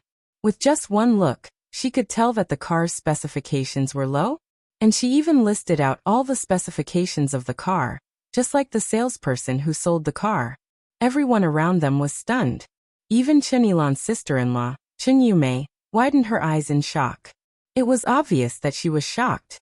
"Hey, whose daughter is this little girl? You really do sound like you know how to do it." A woman sitting at another table couldn't help but mutter as she held a baby with a pacifier. "That's right. The last time my family went to a car dealership, we were thinking of buying a car to go home." This little girl's words matched the salesperson's words. Just the numbers of the car's speed and horsepower are different. She's really professional. A middle-aged man with a crew cut stroked his bald head, which only had a little black hair left, and joked with a laugh. Then everyone around them praised her. After everyone recovered from their shock, they began to discuss who Yun Jian's daughter was. After all, they were all distant relatives and usually wouldn't meet. Some of the younger generation would only gather together when something big happened when they were in their teens. However, under normal circumstances, when something big happened, everyone would sit around the table and have a meal. Most of the time, they would chat with their close relatives. Usually, at this time, you could only see the faces of your distant relatives. Some of them might be familiar, but you wouldn't know which one of your distant relatives she was, or what the relationship between them was like. But for someone like Yun Jian, who stood out a little and had nothing to do, the relatives who were chatting casually would turn their attention to her. Therefore, after the two people finished talking, the group of people around them started to ask about Yun Jian. "Which family's daughter is this? Listening to what she said, she's quite capable. She'll definitely have a bright future." Someone asked. "This is the daughter of Yun Gang and his ex-wife," someone answered. "The little girl is so eloquent at such a young age. She'll be very eloquent in the future." Although these people were praising Yun Jian, no one took Yun Jian seriously at that time.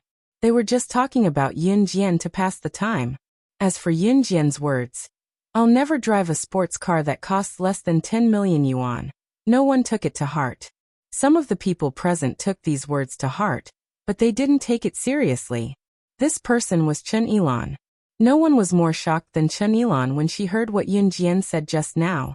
It was because what Yun Jian said was exactly the same as the car specifications and configuration that the salesperson had listed when her family went to the car shop to buy a car. Even the numbers were exactly the same. Therefore, when she heard Yun Jian's words, Chen Yilan's eyelids twitched fiercely.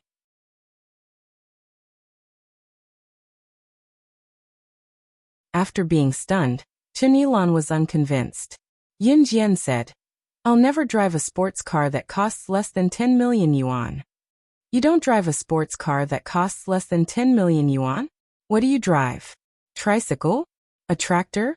Are you trying to use a tricycle and tractor to see who's faster than my sports car?" Chen Yilan blocked Yun Jian directly, stopping Yun Jian, who was about to leave, from moving forward. She stood where she was, refusing to give way. Yun Jian was going to retrieve her car and return to Longmen City to complete what Qin Yiru had asked her to do, but Chen Yilan blocked her way. "Move, Yin Jian's indifferent voice rang with a sense of dread that made one's heart clench tightly. Chen Yilan was not afraid, however. She stood in Yin Jian's way. You scolded my daughter just now, saying that our car's specifications are low. How can you be like this? You even asked me to move aside, ha? Move aside? Apologize to me first before you leave. Ha, I've never met someone like you, learning to scold people at such a young age. Just as she said that, Yin Jian extended her right leg and kicked Chen Yilan to the ground, rolling away from the spot in front of her. After that, she walked forward with her hands in her pockets as if nothing had happened, leaving a simple and indifferent remark. Childish and boring.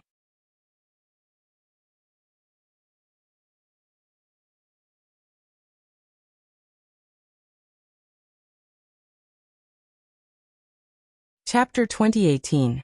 With that, Yin Jian had already walked far away. However, Chen Yilan was never one to be trifled with.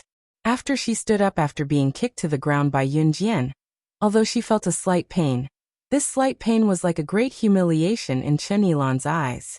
Earlier, when Yin Jian used words to refute Chen Yilan's daughter, Hong Junhua, Chen Yilan exaggerated it and repeated it over 100 times, as if she was afraid that others did not know about Yin Jian's evil deeds.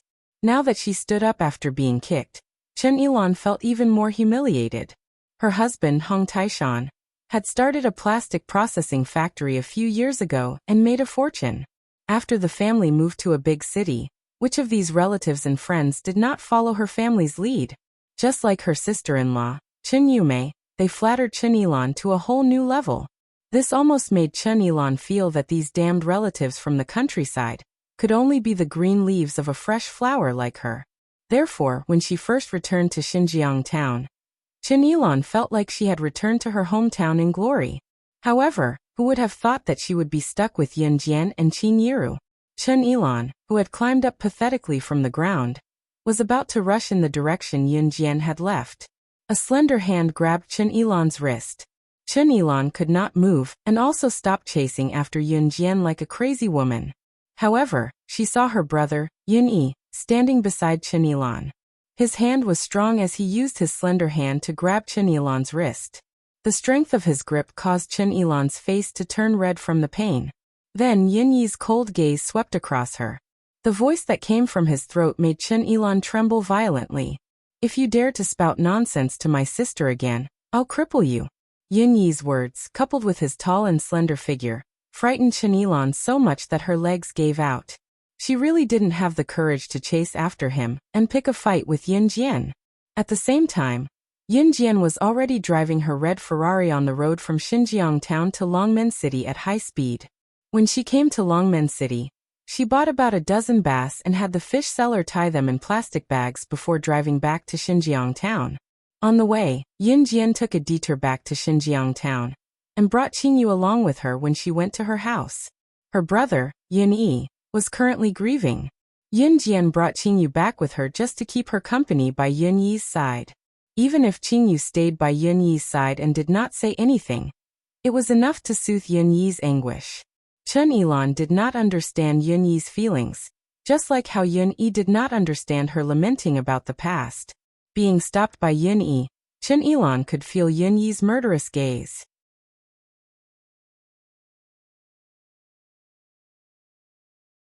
Perhaps it was because Yin Yi was a guy, but in front of a typical woman like Chen Yilan who thought that guys were better than girls, she felt that guys were bolder. Therefore, Chen Yilan dared not pursue Yin Jian for revenge. However, she was displeased and it was impossible for Chen Yilan to not find fault with Yin Jian because of this. Yin Yi could control her actions, but she could not control her mouth. Therefore, Chen Yilan described Yin Jian as shameless in front of the group of women and old ladies. Oh my! I've never seen such a shameless girl. She's a student but she's living like a socialite. She's just like those girls in nightclubs who have no self-respect and self-respect. Chen Yilan was spreading rumors about Yin Jian in front of the group. She even waved her hand as she spoke, as if Yin Jian was really such a person. One must know that unmarried girls in the countryside valued their reputation the most. What Chen Yilan said was equivalent to trampling on Yin Jian's reputation.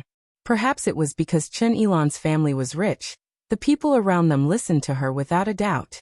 Even when Qin Yiru interrupted to say, "My Xiao Jian isn't such a person," no one paid any attention to her. Ha, that kind of girl. Not only do she go to bars and nightclubs, she likes to brag too. Didn't she say that she never drives a cheap sports car that's less than 10 million? Does she? Does she? She doesn't. Screech. While Chun Yilan was speaking, a fiery red Ferrari flagship limited edition supercar drifted at a high speed, braked not far from the crowd and stopped. The car door opened and a girl who was dressed neatly got out of the driver's seat. She was so beautiful that no one could take their eyes off her. The girl's appearance halted Chun Yilan's words. A.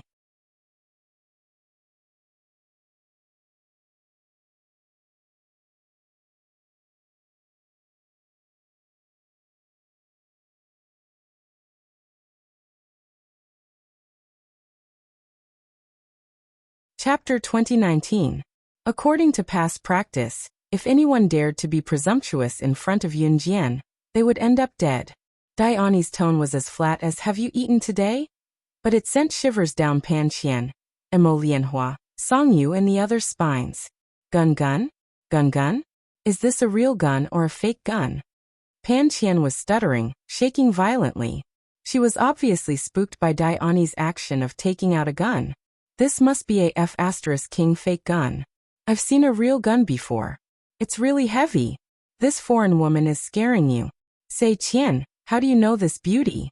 Aren't you going to introduce her? The boy who asked Pan Qian if she knew Yun Jian spoke confidently, even sizing up Yun Jian as he spoke. To attract Yun Jian's attention, the boy flipped his short hair. At the same time, Diana maintained her posture of pointing her gun at Pan Qian. She was waiting for Yun Jian's reply. As soon as Yun Jian gave the order, she would shoot Pan Qian dead. Once they heard the boy say that Diana was holding a fake gun, the group snapped out of their fear. Pan Qian was no longer afraid as well. She reached out to slap away the gun that Diana was pointing at her head, but the latter dodged it nimbly. So fast. One of the boys could not help exclaiming when he saw Diana's nimble dodge. Kids, let me give you a piece of advice. Get out of Sister Jian's sight right now, or don't blame us for taking your lives. Gui Lian spat coldly after a glance at Yun Jian, before turning to meet Pan Qian and the other's eyes. Take our lives? Do you dare? If we die, you'll be in jail for the rest of your lives too. Pan Qian refuted loudly when she heard Gui Lian. After that, Pan Qian studied Yun Jian from left to right before she spoke again. You're right. Yun Jian, I don't know where you found this actor. His acting sucks. If you really want to be a gang leader and mingle in the underworld so much, then why don't you become the gang leader's woman? Since you already have a rich boyfriend, it doesn't matter if you hook up with another one. But that's definitely a disgrace to Team Monarch's Killing God title. Did your rich boyfriend buy you the title of Team Monarch's Slashing God too? God knows if you're really that powerful.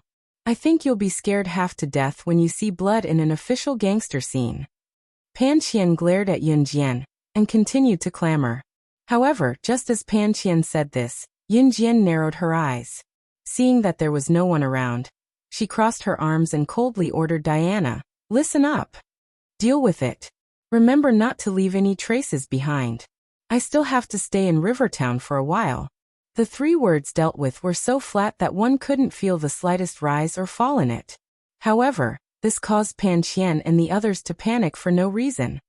Why you guys, don't get too immersed in the act. Let me tell you. Pan Qian stuttered as she pointed at Yun Jian and the other 3.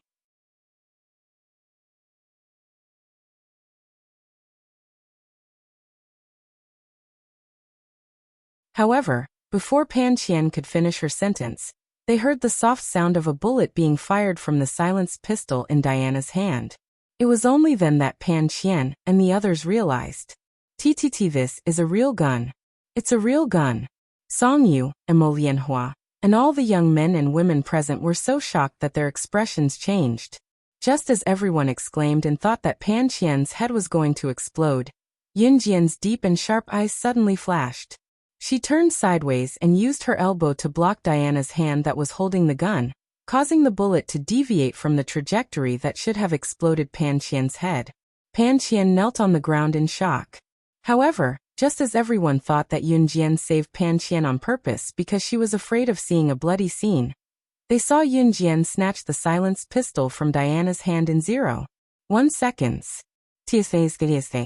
Three soft sounds of the silenced pistol, including the shot that should have killed Pan Qian. There were a total of 4 shots. They accurately hit the 4 people who were hiding in the bushes and eavesdropping about 50 meters away. The 4 people were killed on the spot in front of Song Yu, Mo Lianhua, Pan Qian, and the others. Song Yu, Pan Qian, and the others widened their eyes in horror. She really dared to. She really dared to kill. However, before Song Yu and the others could scream, Yun Jian's voice, which was as cold as ice in winter, commanded Diana and the other 2 in a voice that was as cold as hell. Her voice was neither happy nor worried, and it was extremely cruel. It's the people from Reverse Emperor. Chase after them, and leave no one alive.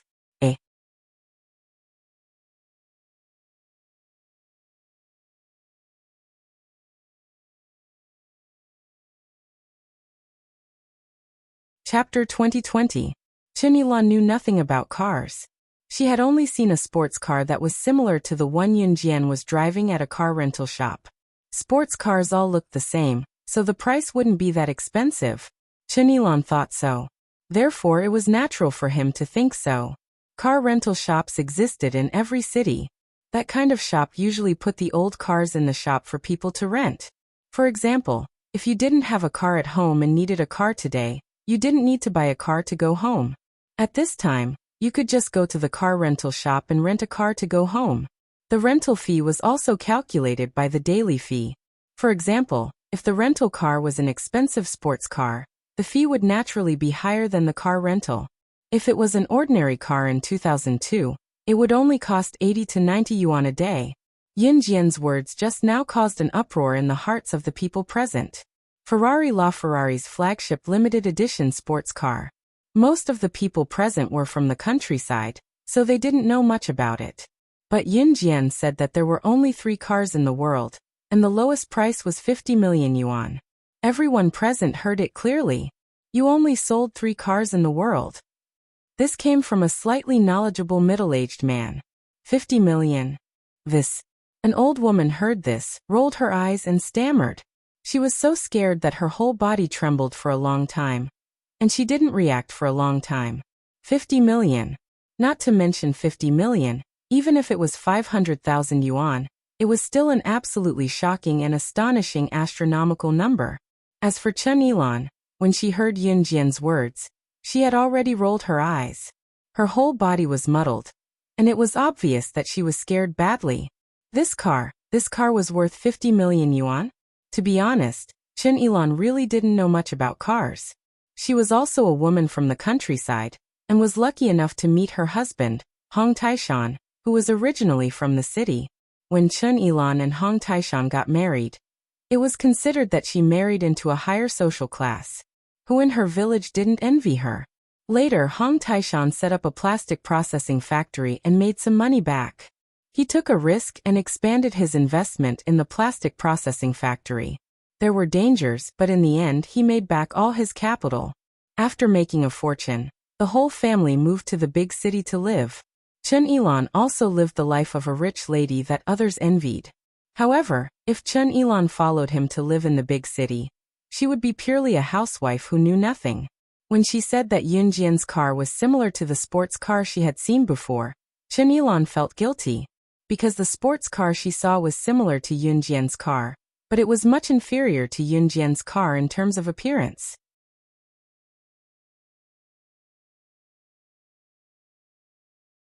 Now that she heard Yun Jian's words, Chen Yilan instantly felt like she had shot herself in the foot.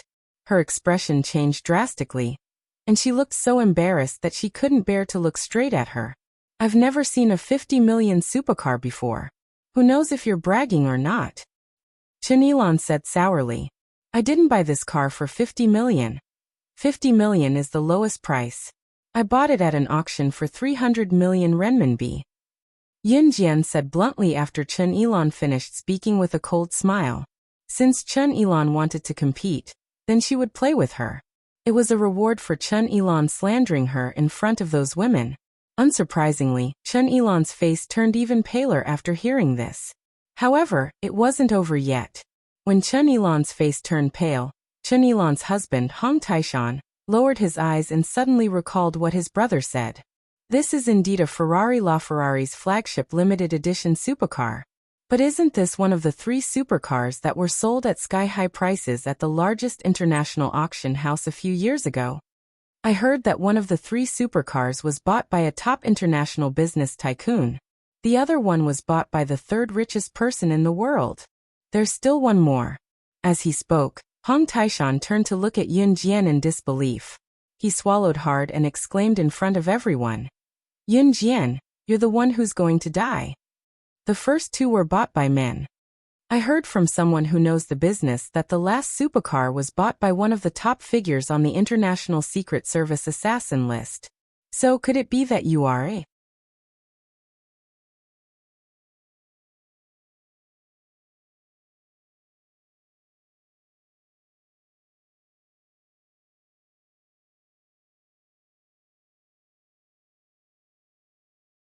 Chapter 2021. Could it be that you are one of the figures on the International Assassin ranking list? Because the first 2 were men, their identities, appearances, and ages were all public. Everyone knew their background. Only the figure on the International Assassin ranking list is extremely mysterious. Rumor has it that the Ferrari LaFerrari sports car that the man bought was already reserved. When the first and second Ferrari LaFerrari were put up for auction, the highest bid was 500 million. But only the 3rd Ferrari LaFerrari was bid at 300 million, because no one dared to challenge the figure on the International Assassin ranking list. Otherwise, they wouldn't even know how they died. In that case, you are. Hong Taishan looked at Yun Jian with a panicked and helpless expression in front of everyone. His face suddenly changed, as if he had seen the Grim Reaper. He was so scared that his face turned pale, and his lips and teeth trembled. International Assassin ranking list? What's that? Yeah, Taishan. What's that? We have never heard of it. The surrounding old women all blinked when they heard Hong Taishan's words, indicating that they didn't understand. That was not strange. For these old women and women who lived in the countryside, their favorite thing to do was to gossip about other people's business.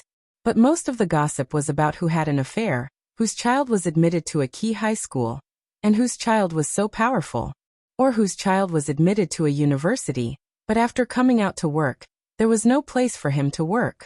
In the end, he could only do odd jobs. How pitiful. Some were complaining, some were gloating, and some were sympathetic. But these gossipy women were talking about nothing more than trivial things. Occasionally, when something big happened, such as a daughter or son in the village who died in an accident, they would talk about it as if the sky was falling down. Some would even gloat and say, "Serves you right. You make a lot of money, but you don't have the life to enjoy it." However, the gossipy women in the countryside were talking about these trivial and insignificant things. Usually, these trivial things were not worth mentioning. As for the International Secret Service assassin rankings, there was no internet or smartphone in this era, so the gossipy women had no place to learn about it. Naturally, they didn't know anything about it.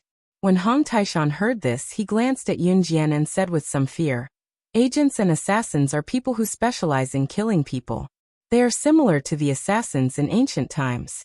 It was the ranking of the most terrifying Secret Service assassins. Those who are ranked at the top have killed the most people, and are more powerful. Some of them would even walk right past you, and you wouldn't even know when they killed you. It was a killing machine specially trained by some assassin organization. It was terrifying."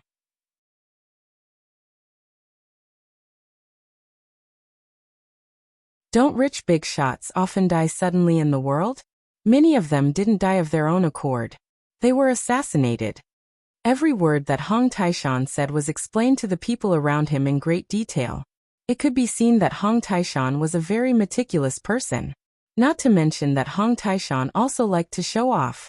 Just by looking at Hong Taishan's meticulous manner, it was not surprising that he could develop a small plastic processing factory to its current state, and become the key to his family's fortune. When the old women and women around them heard Hong Taishan's words, They even nodded with an "oh," looking very frightened. Chen Yilan's expression changed again and again. She knew that her husband Hong Taishan would not speak carelessly. However, just as Chen Yilan's expression changed again and again, and the people around them were looking at the scene in front of them, obviously frightened, Yin Jian's words suddenly came faintly. This group of people who were listening to a ghost story suddenly saw a person pretending to be a ghost. Similarly, their hearts were fiercely touched. Have you said enough? A.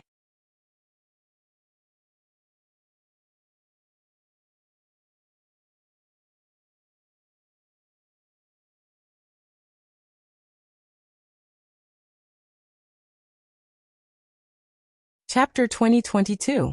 As soon as Zhou Huntao finished his words of admiration, a boy from the martial arts club punched Zhou Huntao and said with a chuckle, "Keep bragging.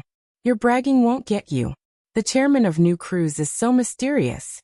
He's a mythical figure that even world-class bigwigs want to meet. How could he possibly meet someone as ordinary as you? I heard that New Cruise rose to prominence in the past 3 years. I heard that it only took them a year to become the biggest car marketing company in Country Z. Then, it took them another 2 years to step onto the international stage. Now they're a household name. Look, they're even on TV. But the chairman of New Cruise is really mysterious. It seems like the chairman of New Cruise, Zhang Zhifan, has been managing the company for the past few years. Whether it's the TV footage or the photos of the chairman of New Cruise, countless private investigators have tried to find out but to no avail. I really want to see the real face of the chairman of New Cruise." As he spoke, the boy began to sigh. To them, although they felt that they would never be able to meet the chairman of New Cruise in their lifetime, they still wanted to know what the chairman of New Cruise looked like, be it height, or weight. As they entered the year 2000, color TVs and cars were becoming more and more common. In this era, Country Z's economy was rising at a speed faster than a rocket. The people's standard of living had also undergone a drastic change to the point where foreigners were amazed. Therefore, it was not surprising that there were color TVs at this time. We want to see it too. That's right. I wonder when we can see the real face of the chairman of New Cruise. I'm so King excited. The members of the martial arts club woke up early for their morning practice.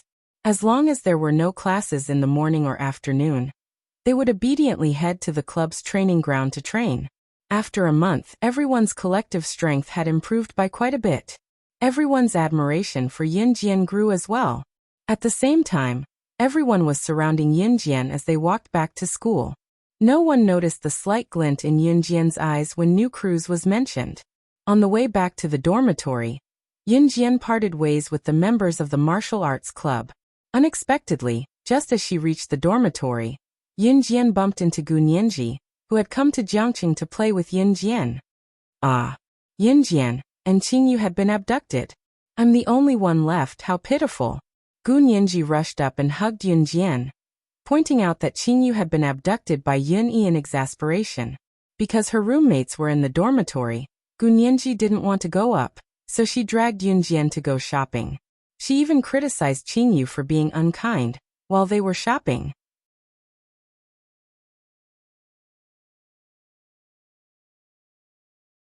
As they strolled around, Gu Nianji forgot about Qingyu's betrayal and dragged Yin Jian to the store to pick out clothes for Yin Jian to try. Gu Nian picked a miniskirt for Yin Jian once she thought about it. Seeing how excited Gu Nianji was, Yin Jian gave it a try. Just as she tried on the short skirt, Yin Jian suddenly realized that she couldn't pull up the chain in this kind of waist-tight skirt. In spite of it, Yin Jian did not think too much about it. She had been eating well for the past month, feasting on meat and fish every day. It was normal for her to gain weight. Hence, Yin Jian changed back into her own clothes and walked out of the fitting room. "Sister Jian, you're good. Why didn't you change into it? I think this dress suits you very well. You'll look beautiful in it." Gu Nianji asked in confusion. "I can't wear it, it's too small." Yin Jian passed the skirt to the attendant. "Huh, too small? That's impossible. Sister Jian, you're so skinny. How can you not wear it?" Gu Nianji came over to ask. As she spoke, Gu Nianji took the skirt from the attendant and circled it around Yin Jian's waist to try it out. Just as she did so, Her hand touched Yunjian's stomach.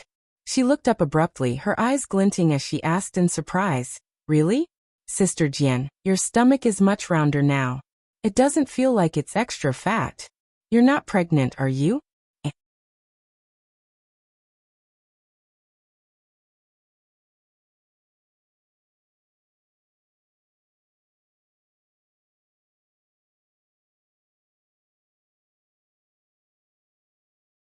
Chapter 2023. Looking at the tombstone covering the grave and sealing it, Yin Jian felt a sense of desolation. She sighed for Lu Lanhua's life. Perhaps this was Lu Lanhua's life. She had spent her life protecting her children and grandchildren, favoring boys over girls. She had hoped that one day, her son or grandson would become rich and bring her away from Xinjiang town to enjoy life. She had lived in Xinjiang town since she was born, and had placed all her hopes on her son. She had never thought that as a woman, she would have to rely on her own two hands to make a career for herself in this lawful society. This was Lu Lanhua's tragic life. Her failure was because she did not have her own opinions when she was young. Women should strive for self-improvement. A person could only succeed if they set their dreams and hopes as their life goal.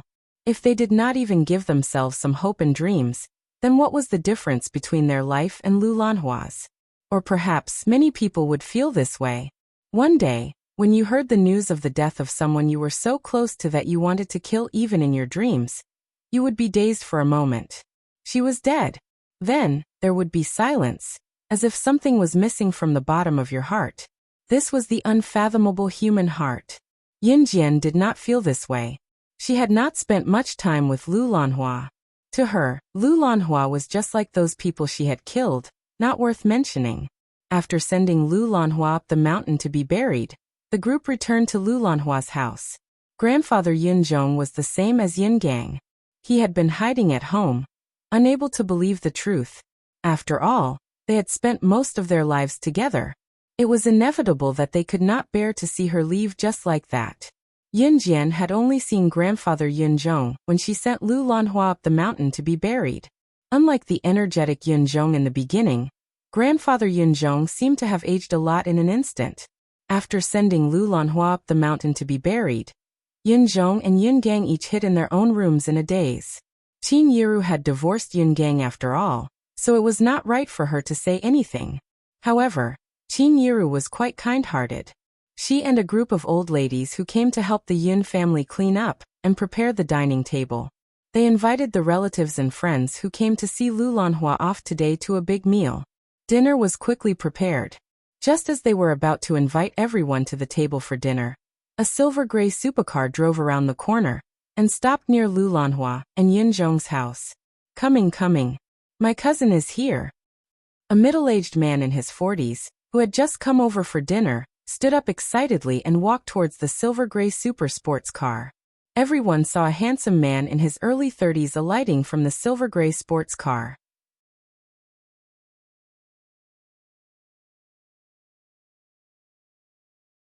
This man looked very mature and steady, and his appearance was completely different from the large group of beer-bellied middle-aged men present, who looked short and ugly because of their fat bodies. This car is the same as the daughter's Ferrari and the Lan family's Corpo. They're all sports cars, right?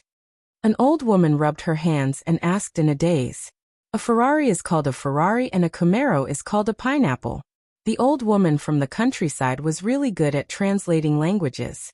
Pfft. Grandma, what Ferrari and Corpo? It's Ferrari. And Corpo. Corpo. Corpo. Corpo. Corpo. The old woman's grandson laughed and nodded as he slowly explained. Okay. Ferrari Corpo, they're all pretty much the same.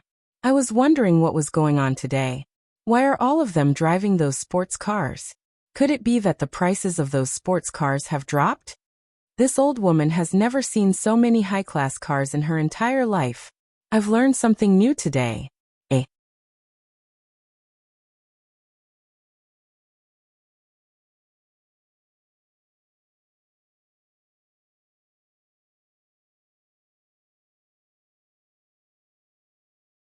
Chapter 2024. Of course, Song Yu couldn't have come out to play by himself and bumped into Yun Jian. This time, Song Yu had deliberately followed Yunjian out, but he had hidden far away previously.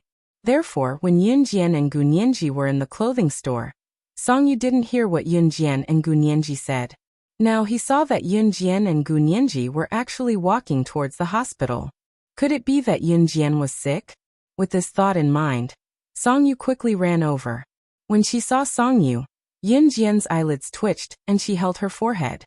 This Song Yu was really like a lingering spirit. Let's go, I'll take you to eat something delicious. Yunjian gestured to Gunyanji with her eyes, then turned around and walked in the opposite direction of the hospital's main entrance. Hey Yunjian, I told you we weren't alright. What kind of delicious food are you taking me to eat? Gunyanji originally wanted to say, aren't we going to check if you're pregnant? But just as the words were about to come out of her mouth, she heard Yunjian say that she was going to treat her to something delicious. Gunyanji rubbed her stomach and thought that she was hungry too. It was time to eat, so the words that were about to come out of her mouth stopped. Eating was more important. Eating was more important. Besides, even if Yunjian was pregnant, she had to eat first. What if the baby in her stomach was starved? Gunyanji rubbed her chin and felt that she was right, so she comforted herself and confidently led Yunjian in the opposite direction of the hospital's main entrance. Yunjian, are you feeling unwell? If you're not feeling well, I'll take you to the hospital. Let your friend eat by herself. Song Yu saw that this was a rare opportunity. If he offered to take Yunjian to the hospital, then he would be able to show off in front of Yunjian. Therefore, he wanted to walk towards Yunjian and reach out to grab Yunjian. After finding out that Yunjian's background was clean and that Yunjian was mysterious, Song Yu wanted to be with Yunjian for a long time. If they got along well in the future, they would be able to rush down the aisle. Moreover, after witnessing Yunjian's dark side, Song Yu felt that she was even more compatible with him, because his family was also in the underworld. Could this be the legendary Golden Boy and Jade Girl? At that time, Yunjian, Song Yu's side was Gunyanji, and Gu's right, Gunyanji's hand. Song Yu wanted to grab Yunjian's hand, so he had to go around Gunyanji. Gu's. Song's into the back of course Nyanji, SSS, who had just turned into Yun hats, and turned into a corners into a A's. Hiss. Song Yu sucked in a breath from the pain, but he could not show his ugly side in front of Yunjian. Sorry, I didn't see you. Gunyanji glared at Song Yu, emphasizing the word human.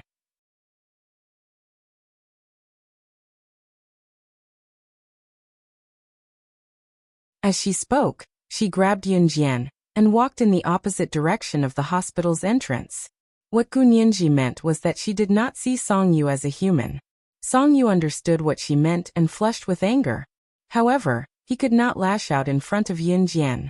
Just as Song Yu was fuming but unable to lash out, Yunjian's phone beeped. Yunjian glanced at the screen. Sister Jian, what's wrong? Did Brother Yi text you? Gunyanji glanced at Song Yu and went to Yunjian's side to ask loudly on purpose. No, Yunjian replied softly and added after a pause, let's go. My disciple is here for me.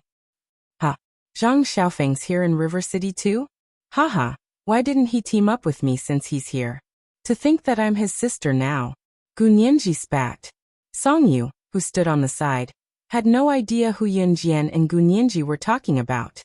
He clenched his fists. Yunjian's eyes were narrowed and red as she replied faintly. It's not him. It's my new disciple.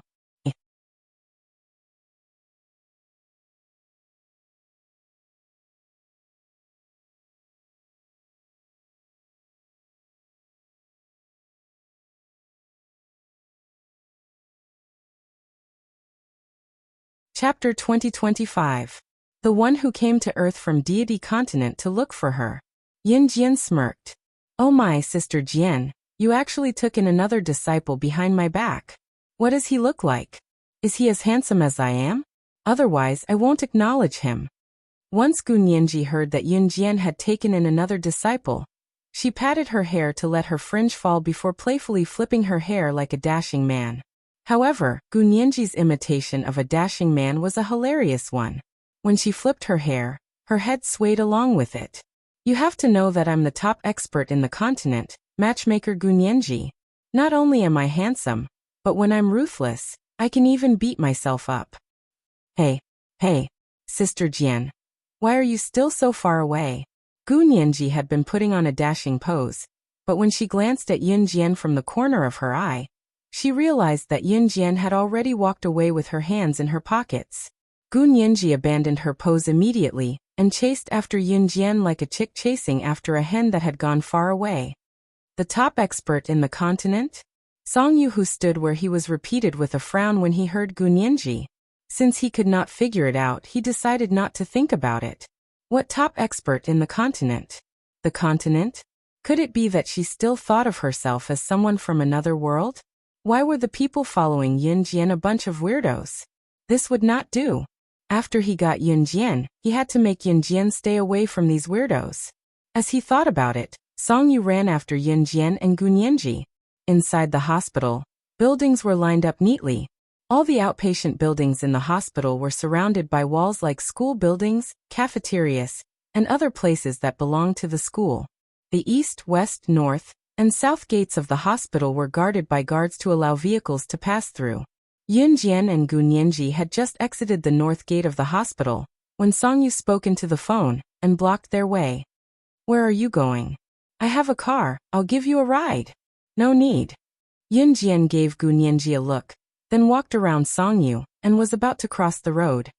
Honk honk, honk. Just then, a silver-gray Mercedes-Benz stopped in front of Yun Jian and Gu Nianji. A head popped out from the driver's seat of the silver-gray Mercedes-Benz sports car.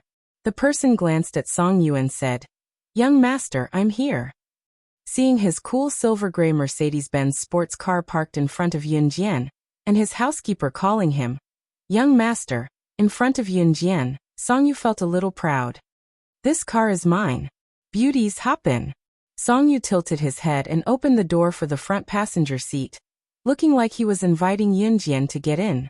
One had to know that many girls knew that he had a Mercedes-Benz sports car at home and would fight to get in.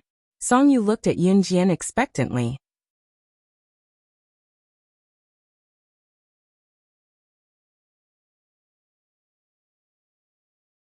Just when Song Yu thought that Yun Jian and Gu Nianji would fight to get in, a fiery red flagship limited edition Ferrari, LaFerrari, came drifting from afar with a hard brake and parked beside Song Yu's Mercedes-Benz sports car. When the two cars were parked next to each other, it was easy to tell which one was more expensive than the other. Just as Song Yu was stunned, the sudden appearance of the limited edition LaFerrari sports car, that only 3 units were sold in the world, the supercar that was usually talked about and envied by the boys, was right in front of him. While he was amazed and wondering about the origin of the sports car, a woman walked out of the car. A woman got down from the Ferrari LaFerrari and went to Yun Jian, passing the car keys to her right in front of Song Yu and saying softly, "I'm sorry. Sister Jian, your car." The limited edition sports car that he talked about with the boys, the one that they could only dream of but could not get their hands on, was Yun Jian's. Song Yu's eyeballs were about to fall out of their sockets. At the same time, Yun Jian and Gu Nianji had already gotten into the Ferrari sports car. Before they left, Yun Jian left Song Yu with a statement that made him look like he had just eaten sh*t. The words that came out of her mouth nearly made Song Yu vomit blood. "I'm sorry, your Mercedes-Benz sports car specifications are too low. I've never sat in such a low-quality sports car, and I'm not used to it."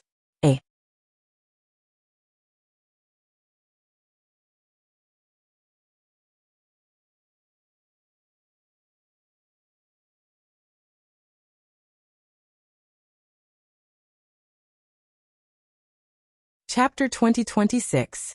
With that, Yun Jian gave Song Yu a cold smirk.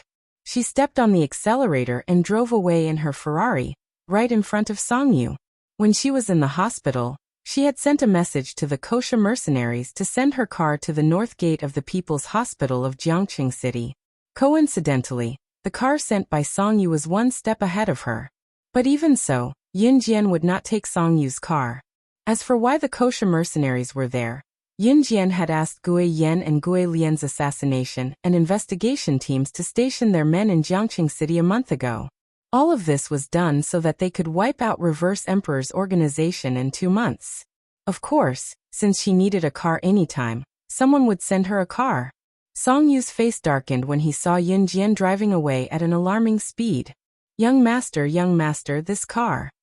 The butler in the driver's seat called out carefully when he saw Song Yu's expression. "Get out of the car." Song Yu closed the door of the passenger's seat and walked to the door of the driver's seat. Yes. The butler got out of the car immediately. "Young master, that beautiful girl just now, is she the girl you like? Master has been in the underworld for so many years and has always wanted to have a great-grandson. But that girl doesn't seem to be interested in you?" the butler asked as he got out of the car. "Aren't all women like this? Playing hard to get? Weren't all my previous girlfriends like this? Don't worry, I will definitely get this woman," Song Yu vowed. "Then young master, have you thought about how you're going to woo her?" the butler asked again. "No." Song Yu's face darkened. "I have a plan. No matter how strong this girl is, she is still a girl. Young master, you should be like this." Yun Jian did not know what Song Yu and the butler were talking about. At that moment, Yun Jian slowed down the car and drove to a very famous park near the University of Electronic Science and Technology of China. Stepping on the brakes, Yun Jian and Gu Nianji got out of the car. A man in his 20s stood in the park. He was handsome and his hair was neat and tidy. He stood in the park without saying a word. Some couples who were having an affair and aunties who passed by with their children could not help taking a second look when they saw him. The man was none other than Li Nong, a god from Deity Continent. When Li Nong saw Yun Jian, he cried out in surprise, "Master!" Li Nong, who had just arrived on Earth, was quite decent. He adapted to life on Earth very quickly. At that time, Li Nong was wearing a clean white shirt and a pair of dark black jeans, outlining his slender figure. He was as handsome as a movie star. "Kid, your sister Jian's new disciple?" Gu Nianji put her hands on her hips and walked up to Li Nong with a ferocious expression. She looked him up and down from left to right.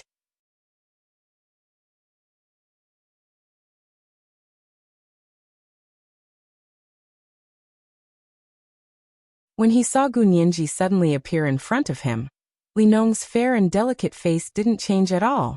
"Kid, brat, you're amazing. You don't even care about me? Which continent are you from? Tell me your name." Gu Nianji's hands were on her hips, looking like she was ready to show Li Nong who he was. Yun Jian's lips curled in amusement at the sight.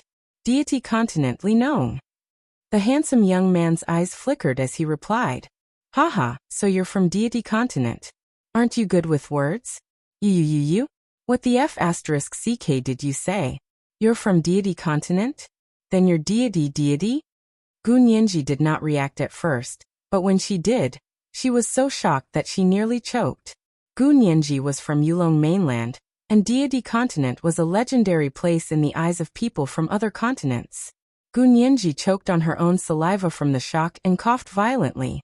Cough, cough, cough. Cough, cough. Li Nong thought that Gu Nianji was cute when she pretended to be arrogant and accidentally turned it into a joke. Seeing that Gu Nianji was about to choke, Li Nong couldn't help but reach out to pat her back and ask, "Are you okay?" With that slap, Gu Nianji could clearly feel Li Nong accidentally lift the strap of her bra. Li Nong retracted his hand in a panic when he came back to his senses. The strap of her bra bounced back like a rubber band and stuck to her skin with a soft pop.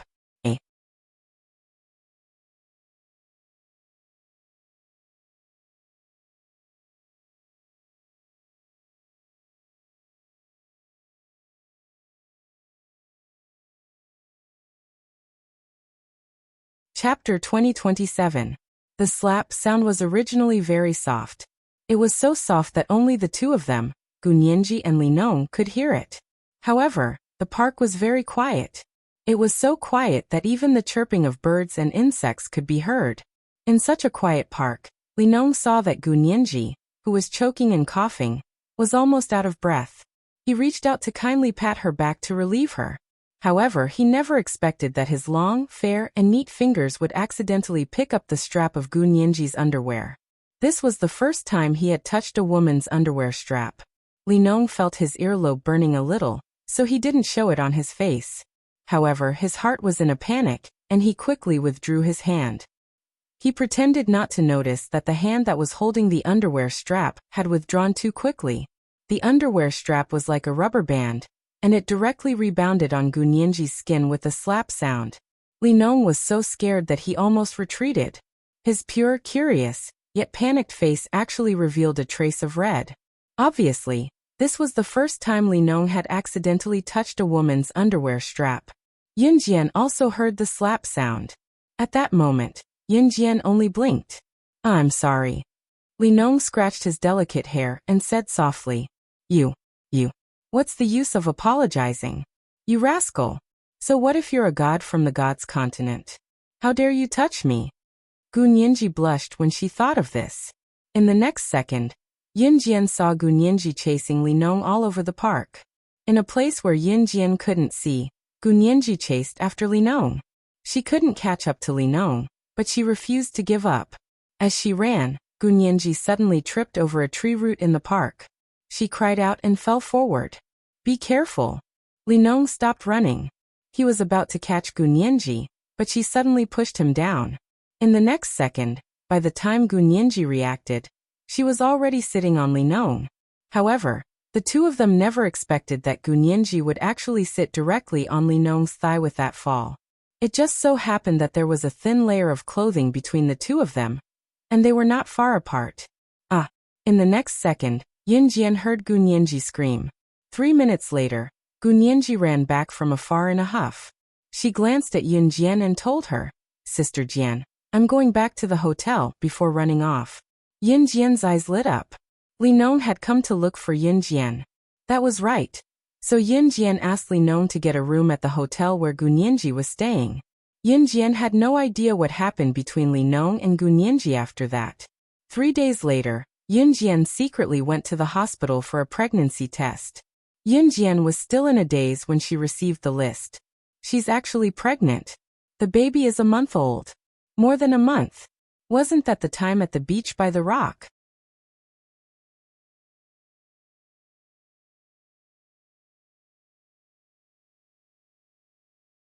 It turned out that she did not take birth control pills that day and was really pregnant. Although the mystery man was still alive and Yunjian was afraid that her pregnancy would cause problems, she was both surprised and delighted when she heard the news. She did not plan to tell Ce about her pregnancy right away. Ce would definitely be surprised if he knew, but looking at the time now, the mystery man should have recovered and could assassinate her and Ce at any time. If he knew that she was pregnant, he would definitely protect her with his life. Therefore, even if she had to tell him, Yunjian planned to tell him later. However, just as Yunjian was about to stuff the pregnancy test into her pocket and walk out of the hospital, a slender and well-defined hand snatched the pregnancy test that Yunjian was about to stuff into her pocket. His familiar voice rang out immediately. "What's this?" Yunjian looked up and saw Ci's handsome side profile that made one forget to breathe. Yunjian did not expect Ce to come to her at this juncture. She was so shocked that she wanted to take the pregnancy test back from Ce. However, it was too late. Ce's deep gaze had already scanned the doctor's note beside the pregnancy test. Pregnancy confirmed. A.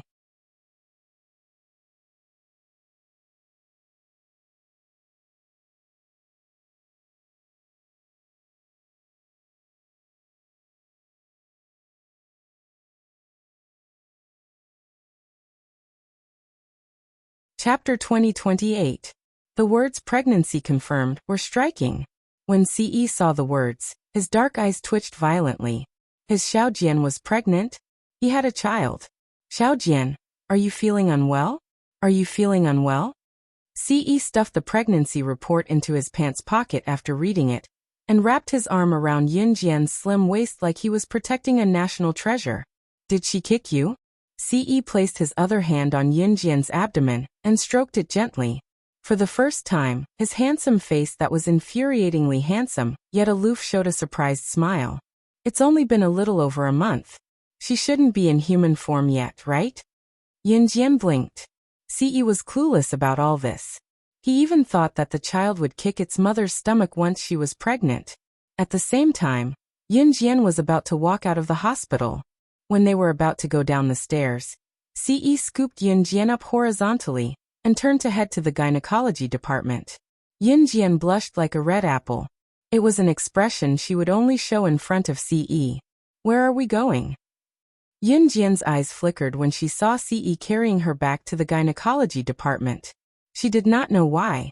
We're going to ask the doctor how to prevent miscarriage. CE was clueless, but he was willing to learn for her.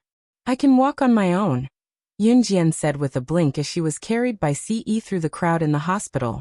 All the passers-by who passed by Yunjian and CE stole a glance at the couple from the corner of their eyes. Oh my God! The two lovebirds were carrying each other in a princess carry. All the passers-by turned to look at them. However, CE did not care about that. He carried Yunjian and headed to the gynecology department without a blush on his face. In the gynecology department of Jiangqing People's Hospital, the gynecology department's female doctor, Dr. Jiang, was holding a cup of steaming tea and taking a sip as she gave consultation to a couple in front of her. The child is already 6 months old and is developing well. Come for an ultrasound next time. Come again in August. Dr. Jiang took detailed notes for the couple in front of her with a black pen and reminded the pregnant woman's husband. Yes, yes, yes. Thank you, doctor. Thank you, doctor. The pregnant woman's husband bowed to Dr. Jiang excitedly. You're welcome. Remember to bring this book next time. Dr. Jiang handed the registration book to the woman's husband. Just as Dr. Jiang passed the registration book to the pregnant woman's husband, she saw CE who carried Yunjian into the clinic. Yunjian was Dr. Jiang's gynecology department's. Dr. Jiang shook her head in pity when she saw how young and pretty Yunjian was, but she was pregnant with a child, and the child's father did not come with her. She really did not know what kind of scumbag had ruined this young lady.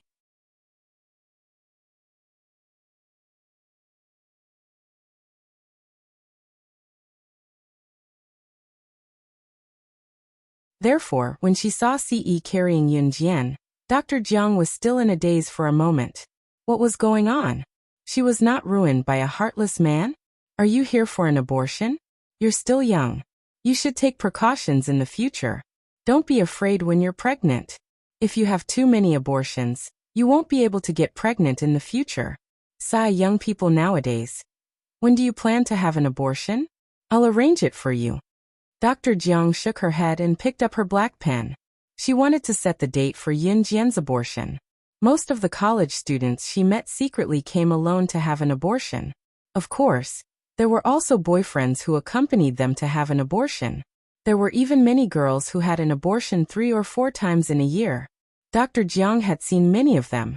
When the couple next to them heard Dr. Jiang's words, they glanced at Yunjian and CE with a strange gaze. However, they saw CE put Yunjian down and hugged Yunjian in his arms as if he was protecting a treasure.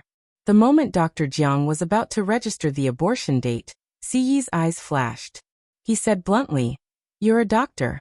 Tell me how to take care of the fetus."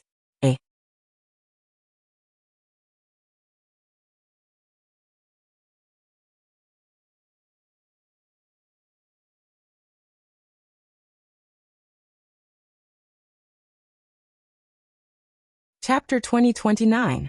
I won't be free for the next 2 days. Why don't you set the abortion date for the day after tomorrow? I have to go out tomorrow and the day after tomorrow. Take care of the fetus? You want to take care of the fetus? Dr. Jiang had originally taken out her notebook to mark out the date for Yunjian's abortion and asked Yunjian and CE to choose a specific date. But who would have thought that CE would actually say that they wanted to take care of the fetus? Take care of the fetus. Was this for real? It was very common for university students to date each other nowadays. If you walked on the streets, you would see university couples walking hand in hand sweetly. Many university students who did not have enough life experience and yearned for adult life would steal the forbidden fruit and not know how to protect themselves. This also led to the fact that in recent years, university girls who secretly came to the hospital for an abortion accounted for most of the abortions in the year. In Dr. Zhang's words, those who had the guts felt good, but those who did not had the guts to give birth. They had to secretly come to the hospital for an abortion without telling their parents, classmates, and teachers. If the situation was better, The boyfriend would accompany the girl for an abortion. If the situation was worse, the girl would secretly come to the hospital alone to bear the burden. Dr. Jiang had worked in the gynecology department for many years. She had seen many such things and was used to it. There were many university students who came to the hospital for an abortion. There were countless boyfriends who accompanied their girlfriends to the hospital for an abortion and urged the girl to get an abortion quickly. They were afraid that the girl would not get an abortion and would blame it on them. However, Dr. Jiang had never seen someone like CE. As soon as he walked into the outpatient room, he did not anxiously ask when the abortion could be done. Instead, there was a hint of nervousness on his handsome face as he asked how to take care of the fetus. "Are you sure you want to take care of the fetus?" Dr. Jiang repeated. "Are you sure you want to take care of the fetus and not have an abortion?" "Yes, I'm sure." Yin Jian nodded. Although Yin Jian did not want to tell CE that she was pregnant immediately, Yin Jian had never thought that she would have to have an abortion after being pregnant. To Yin Jian, since the child was born, it had the right to be born into this world. It was not easy to be a human, but parents who did not even give their child a chance to be a human were not worthy of being parents for the rest of their lives. Dr. Jiang stroked her forehead, her face full of shock. The couple opposite her also suddenly showed a look of shock. To be honest, Yin Jian and Siyi's reactions were very different from normal university students. She was actually going to give birth to it.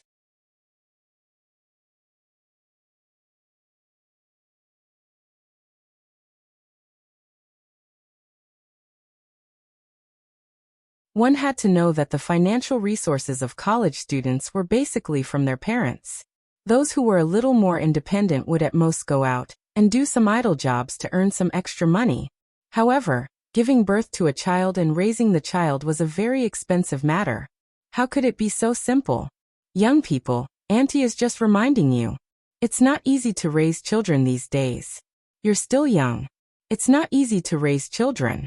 Not only do children need to be cared for, but they also need financial support. You're still young. Is it true? Do you plan to have this child? Previously, Dr. Jiang had never been nice to the college students who came to get an abortion. But now, she changed her fierce expression and spoke to Yun Jian in a gentle voice. Regardless of whether the child could be born or not, Dr. Jiang admired Yun Jian and Siyi's performance.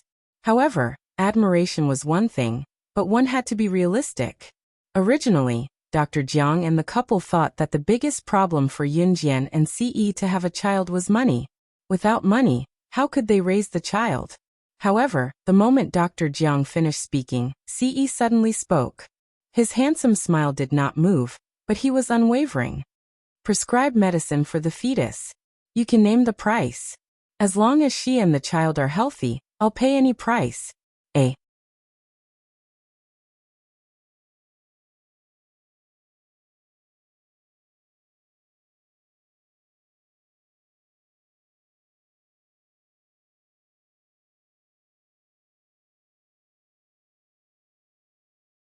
Chapter 2030. He would pay however much it cost. Was this man a rich second-generation heir? Was he that rich? What Dr. Jiang said just now revolved around one main theme. She thought that Yun Jian and CE were both university students and were raising children at such a young age. Of course, it was fine to have children at such a young age. However, students at Yun Jian and CE's age were still children in university. Normal university students relied on their parents for their daily expenses. Other than earning some extra money, they had no other income. The most important thing in raising a child was money. Money for milk powder, clothes, baby products, and so on. Which one of these did not require money? Raising a child from a young age was not only costly but also physically and mentally exhausting. Of course, money was the most important thing. Dr. Jiang was not superficial. This was the truth. Without money, one could not do anything, much less raise a child into adulthood. In spite of it, Siyi's words shocked Dr. Jiang and the couple sitting opposite her. As long as Yun Jian and the child's health could be guaranteed, he would pay however much it was. On second thought, if CE was a rich second-generation heir and had a rich father, it would not be so rare for his girlfriend to get pregnant and give birth to a child. Perhaps the rich second-generation heir only wanted a girl to give birth to a child, and did not want to marry the girl into his family? Dr. Jiang shook her head and stopped thinking about it. She wrote down some pregnancy-stabilizing medicine for Yun Jian in her notebook. In 2002, doctors in hospitals were not as high-tech as they were now when prescribing medicine. Now they only needed to enter the prescription into the computer and swipe their medical card. In this era, doctors would write down the prescription in the hospital's notebook and let the patient pay at the cashier to get the medicine. After Dr. Jiang was done prescribing the medicine, she carefully reminded CE of some things that pregnant women should pay attention to before handing the notebook to CE. Remember not to have sexual intercourse in the first 3 months of pregnancy, or it might lead to a miscarriage. Don't do it too frequently after 4 months. CE remembered every word that Dr. Jiang said clearly. This was related to his Xiao Jian and his child's health, so of course he had to listen carefully. CE and Yun Jian listened carefully and began to look forward to the arrival of their child. A paramedic rushed in. The medical staff rushed into Dr. Jiang's outpatient room. The person held a stack of data sheets in his hand and shouted at Dr. Jiang in shock. Dr. Jiang, there's been a mistake. I made a mistake just now. The female university student named Yun Jian was not pregnant. He must have mixed it up with the data of another female university student. The pregnant one is another female university student.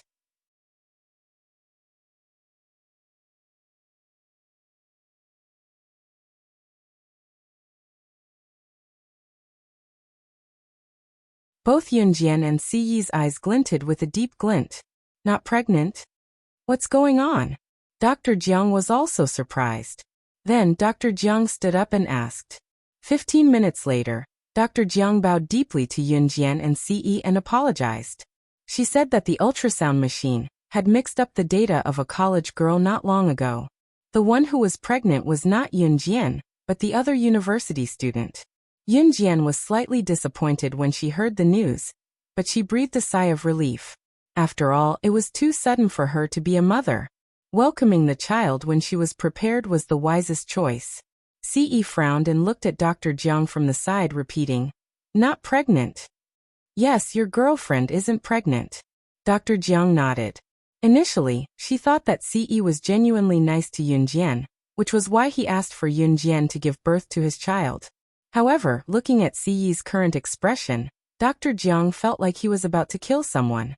Could it be that he was a rich second-generation heir who wanted his girlfriend to give birth to his child? Was he going to flip out now that he knew that his girlfriend was not pregnant? Dr. Jiang sighed. This girl named Yun Jian would probably fall out of favor with this man in the future. Just as Dr. Jiang thought so, CE pulled Yun Jian into his arms and pressed her head against his chest. In front of Dr. Jiang and the paramedic just now, he told Yun Jian gently, "Xiao Jian, whether you're pregnant or not, I'll protect you with my life."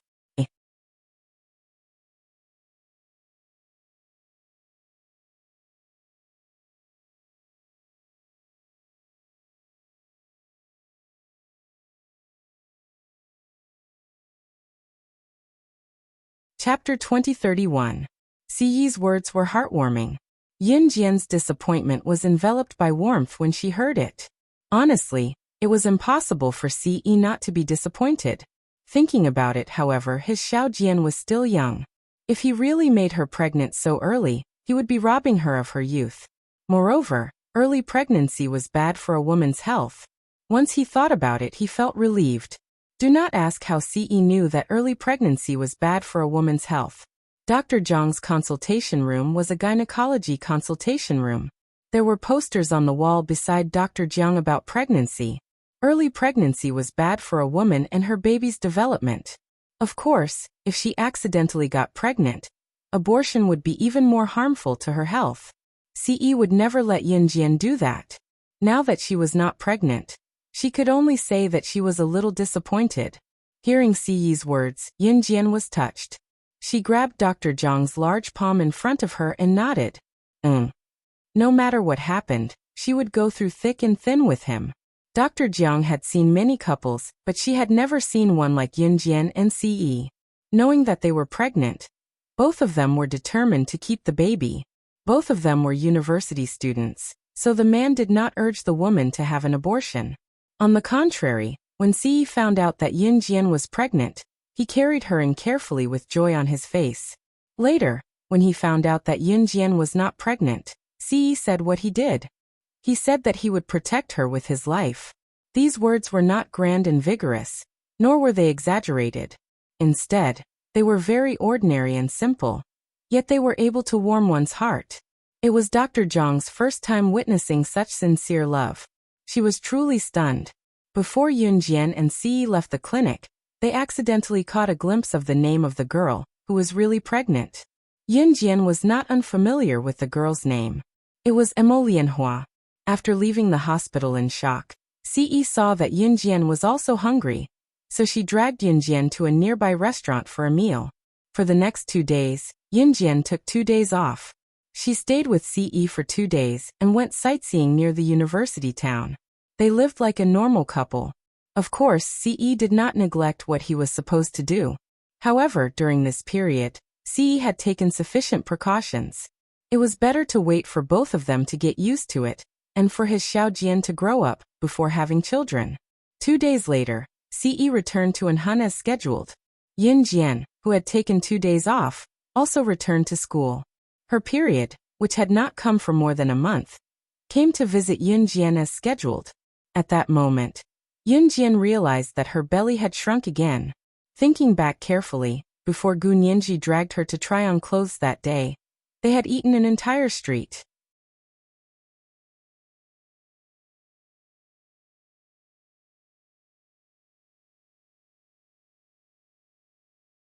He ate until his stomach was about to burst.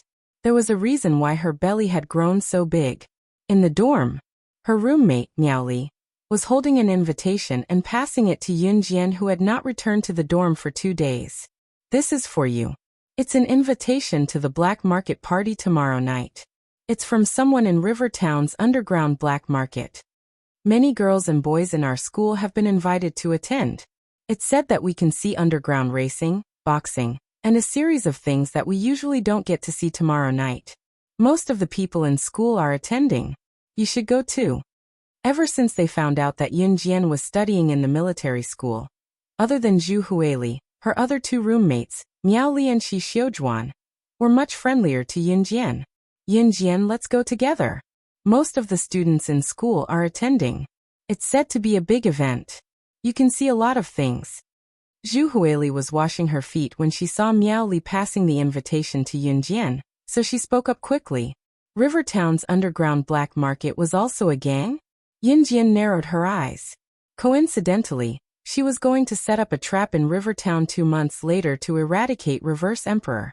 If she could rope in the forces of River Town's underground gangs, it would definitely be beneficial. Yun Jian accepted the invitation from Miao Li and nodded at Zhu Huili.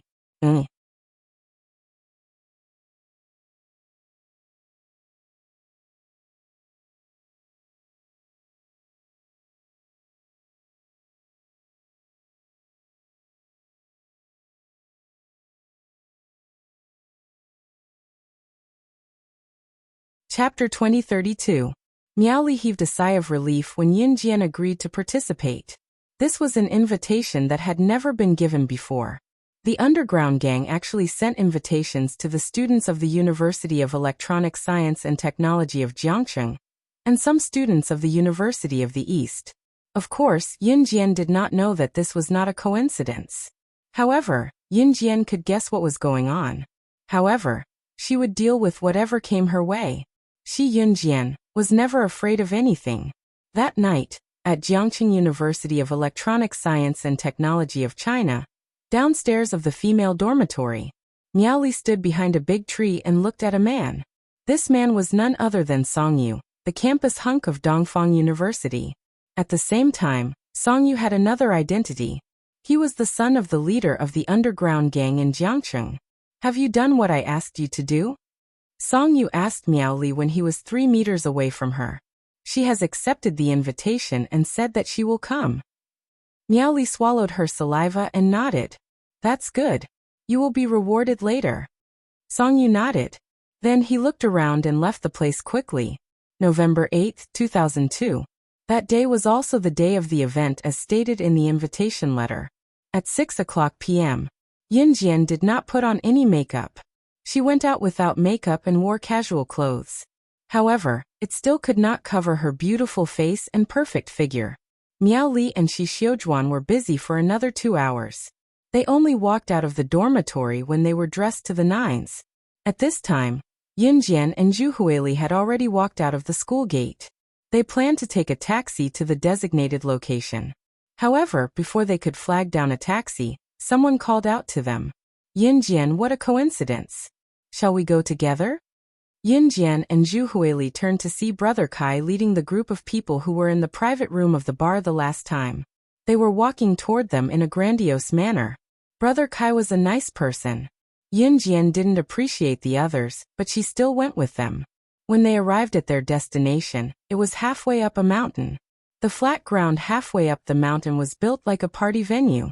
This time, the venue of the gang's banquet was open air. However, under the bright neon lights, the flat land halfway up the mountain did not appear desolate and dark. On the contrary, this place felt as bright and beautiful as the day. Here, Yunjian met Mo Bufan and the others from the Martial Arts Society. A group of people gathered together and began to talk about everything under the sun. I heard that the leader of the gang in Jiangqing is the father of the most handsome boy in Dongfang University, Song Yu. Do you think it's true? A heckling male voice sounded. This boy was none other than the one who had been hanging out with Brother Kai and his gang.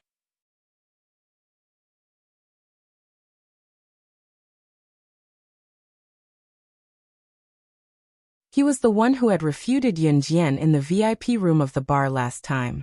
He had scorned Yunjian for being as good as her school's computer teacher. His name is Zhou Zheng. Zhou Zheng was ugly, but he liked to talk dirty and often showed off in front of the girls. Now that there were so many girls standing around at such a big event, he looked for an opportunity to find a topic to talk about. Oh my God, the leader of the gang in Jiangqing is the father of the most handsome boy in Dongfang University. Is it true? Zhou Zheng, don't talk nonsense. The girls didn't know Song Yu's identity, so they all screamed exaggeratedly. They were even more interested in Zhou Zheng's question. Hey, it's normal that you don't know. My good brother Song Yu is so low-key. He is indeed the son of the underground gang leader that you invited today. The future successor. Zhou Zheng started to boast again. His words attracted the screams of the girls around him. In fact, Zhou Zheng and Song Yu weren't very familiar with each other. They were just friends and brothers. If you have any questions, just ask. Zhou Zheng said exaggeratedly. Although Zhou Zheng was ugly, the girls liked to hear him brag. Hence they all rushed forward to ask. Just as Zhou Zheng was surrounded by the girls, Yunjian looked ahead and asked Mo Bufan, "Is the #1 gang in Jiangqing City the Fortune Wolf gang?" After hearing Yunjian's words, Mo Bufan nodded. Yes. Hearing this, Yunjian's lips curled into a red arc. Pft, you went to university in Jiangqing City. Haven't you heard of this? Zhou Zheng, who had been joking around with the girls, turned to look at Yunjian and sneered. Zhou Zheng was already unhappy with Yunjian's domineering attitude. Now that he had the opportunity to say this, he quickly spoke up. What he got in return was Yunjian's disregard. Zhou Zheng was very unhappy about this. Look. That's Song Yu, the most handsome boy in school. At this moment, a girl's voice was heard. Everyone turned to look at him. They saw Song Yu standing next to a masculine middle-aged man in his 40s or 50s. He was surrounded by a group of bodyguards, and they were walking towards them. That must be the boss of the Fortune Wolf gang. Oh my God! Song Yu is so handsome. He's so low-key. He even hid his identity as the eldest son of the Fortune Wolf gang's boss. There were a few more screams and cheers. At this moment, Song Yu walked towards Yunjian and the others while the girls screamed. Song Yu was a little proud when he brought his father to Yunjian and the others. Especially when Yunjian looked sideways at her father, the boss of the #1 gang in Jiangqing City, Song Fan. She must be thinking that her father was the boss of the #1 gang in Jiangqing City. Then she must be stunned. As soon as Song Yu thought of this, he raised his head proudly.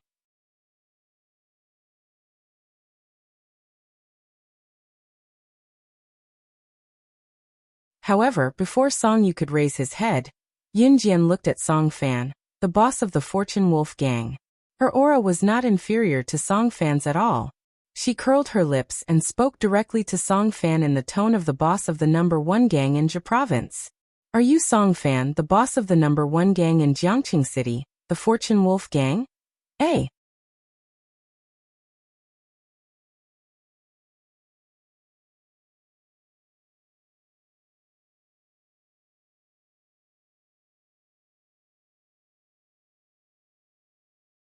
Chapter 2033. Are you Song Fan, the leader of the Fortune Wolf gang, the number 1 gang in Jiangqing City? Yunjian's question stunned everyone present, especially Song Yu. Song Yu originally thought that Yunjian would be shocked by his identity when she saw that his father was the leader of the number 1 gang in Jiangqing City. However, Song Yu thought too much. Not only was Yunjian not surprised by Song Yu's identity as the son of the leader of the number 1 gang in Jiangqing City, but everyone present was shocked. Yunjian actually dared to speak to Song Fan, the leader of the number 1 gang in Jiangqing City, in such a tone? Did she not know what kind of person she was talking to? Song Fan. He was a famous figure in the underworld. In Zhe province, Song Fan's existence was not to be said to be feared, but at least when it was mentioned, it was a figure that frightened people.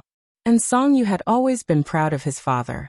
Song Yu had never announced his identity as the son of the leader of the Fortune Wolf gang. Today Song Yu went all out. Song Yu was even more certain of one thing because he saw Yunjian order Dai Annie, and the other two to deal with the dozen or so killers at the pavilion last time. Yunjian and he were the most compatible people in the world. There was no one else. It was because Yunjian was living in such a bloody environment. Was it not the same for him? Father, this is the girl I mentioned to you before. Her name is Yunjian. She's the girl I mentioned to you before, the girl with the same background as our family. Song Yu had already mentioned Yunjian's every move in the pavilion to his father, Song Fan. Song Yu also said that only such a girl was worthy of him with a noble status. When Song Fan heard Yunjian's question, he was stunned for a moment. For a moment, he had an illusion that he saw the behavior and tone of Luosha, the leader of the number 1 gang in Zhe province, in Yunjian. Of course, Song Fan had never seen the true face of Luosha, the leader of the number 1 gang in Zhe province. Song Fan had heard every word and action of Luosha in the past. Song Fan was only the leader of the number 1 gang in Jiang City.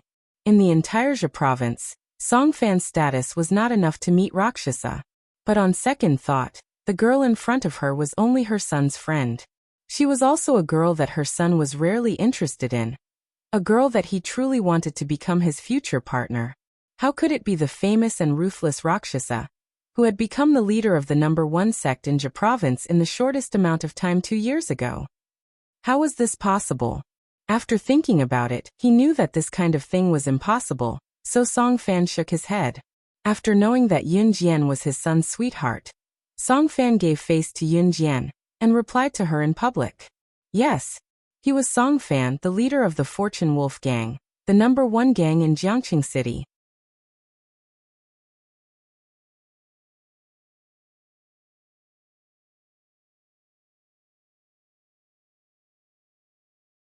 Song Fan had an aura that many people didn't have.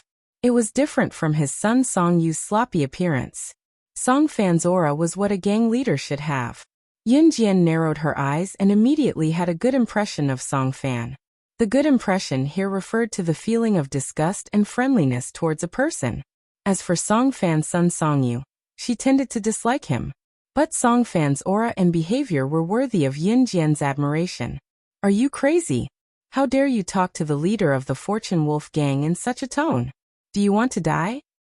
At that moment, Zhou Zheng, who had been trembling and frightened by Yunjian's tone to Song Fan, cursed at Yunjian in a very soft but angry voice.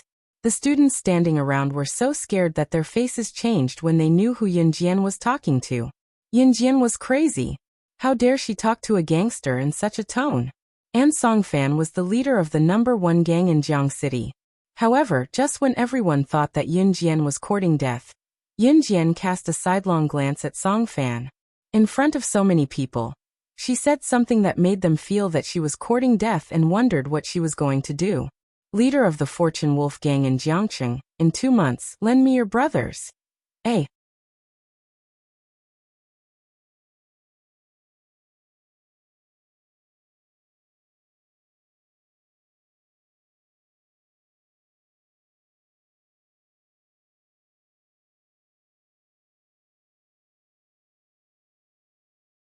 Chapter 2034.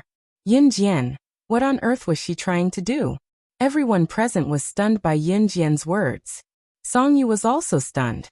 Why did she want to borrow his father's gang members? Usually, when two gangs were having a dispute, the leader of one gang would ask for help from the other gang's leader. Was she going to borrow people to fight with many people?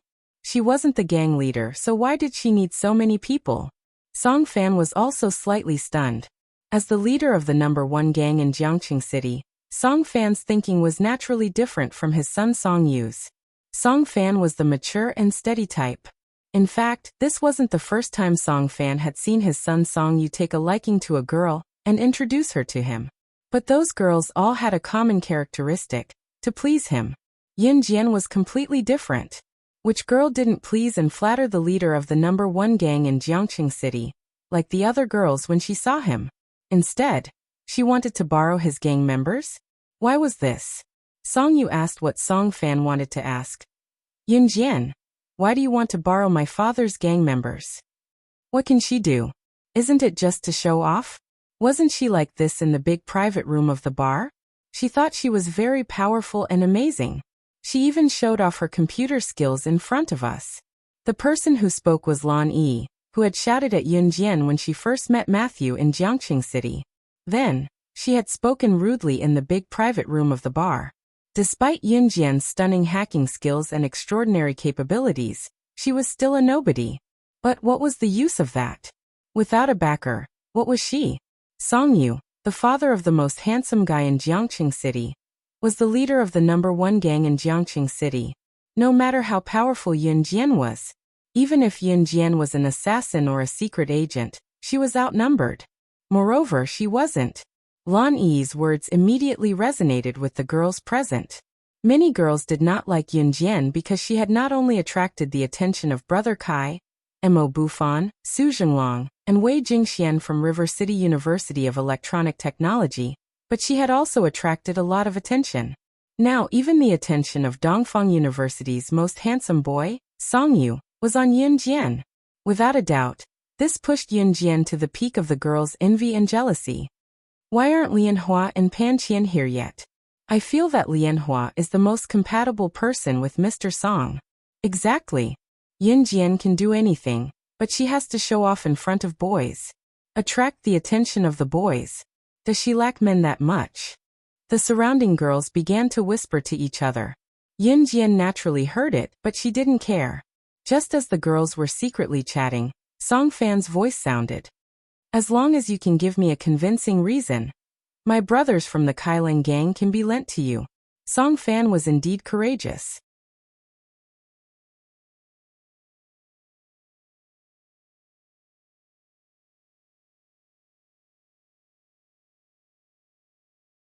He didn't reject her outright, but instead said this to Yin Jian. However, just as Song Fan finished speaking, Song Yu added, Yin Jian, as long as you agree to be my girlfriend and break up with your boyfriend, the Kailang gang will be at your disposal. You will be the future wife of the Kailang gang's head. As soon as Song Yu said this, the group of girls around him exclaimed, did they hear it wrong? Song Yu actually confessed to Yin Jian. And it was such an affectionate confession. So, do you agree? Song Yu asked cautiously. I agree. At this moment, the surrounding girls wanted to answer Song Yu for Yin Jian. Song Yu was in a relationship with Yin Jian as his wife. One had to know that Song Yu's girlfriends had always been for fun. But now Song Yu, as his wife, was asking Yin Jian to be his girlfriend. Just when the girls were envious and thought that Yin Jian would agree to Song Yu's request, Yin Jian's cold voice mixed with the flow of the air. She said arrogantly to Song Yu and Song Fan, which stunned everyone present. I'm here today to tell you that I'm going to borrow the Kailang gang's people, not to ask for permission. If you don't want to lend them to me, then you can wait to be removed from Zhe province.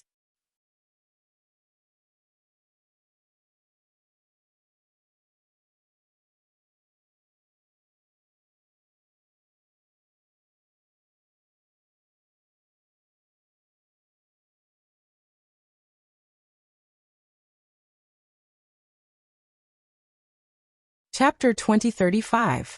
Yin Jian was not joking. Su Zetian was now managing Falcon Hall for her.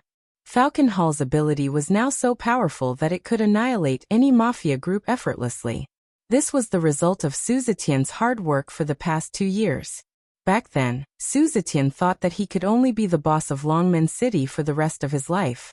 Now that he was the top mafia group in Jia Province, he was more motivated than ever. Returning to reality and hearing Yin Jian's words, Song Yu, Song Fan, Mo Bufan, and the rest of the martial arts club, including Brother Kai and the rest, were stunned. Would the Fortune Wolf gang wait to be removed from Jia Province if they did not agree to her request? This was the Fortune Wolf gang. How dare Yin Jian say something like that? Did she really think that she was some kind of powerful figure? Everyone thought that Yin Jian had lost her mind. If she wasn't crazy, how could she have said such words that could possibly lead to a fatal disaster? Even Mo Bufan was slightly worried about Yin Jian, so he spoke up. Yin Jian, don't spout nonsense like that. Mo Bufan said that out of goodwill. After all, the truth was right there. No matter how outstanding Yin Jian's ability was, she was only one person after all. On the other hand, the boss of Jiang City's top mafia group, Song Fan, had a large group of people behind him. It was easy to tell who had the upper hand with just a glance. Just when the atmosphere was at its most tense and everyone thought that Song Fan would explode in the next second, a brisk and loud middle-aged man's voice rang throughout the place. Ha ha ha. Good temper. Young lady, I like your temper. Everyone saw Song Fan, who was standing in front of Yin Jian and beside Song Yu, guffawing before looking at Yin Jian with admiration. Not only was Song Fan not enraged by Yin Jian's words, his impression of Yin Jian had improved instead. Everyone's jaws dropped in shock. Young lady, I'll see you after tonight's gathering.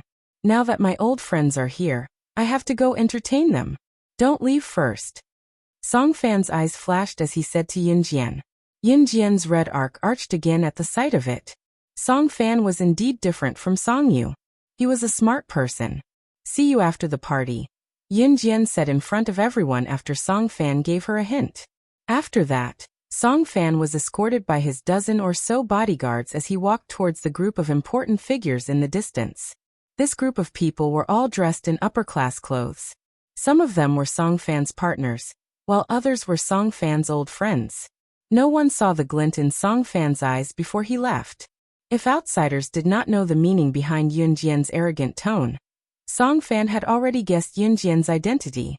As she watched Song Fan leave, the red arc on Yin Jian's face disappeared. That's it. Nothing happened at all. The surrounding people were bewildered.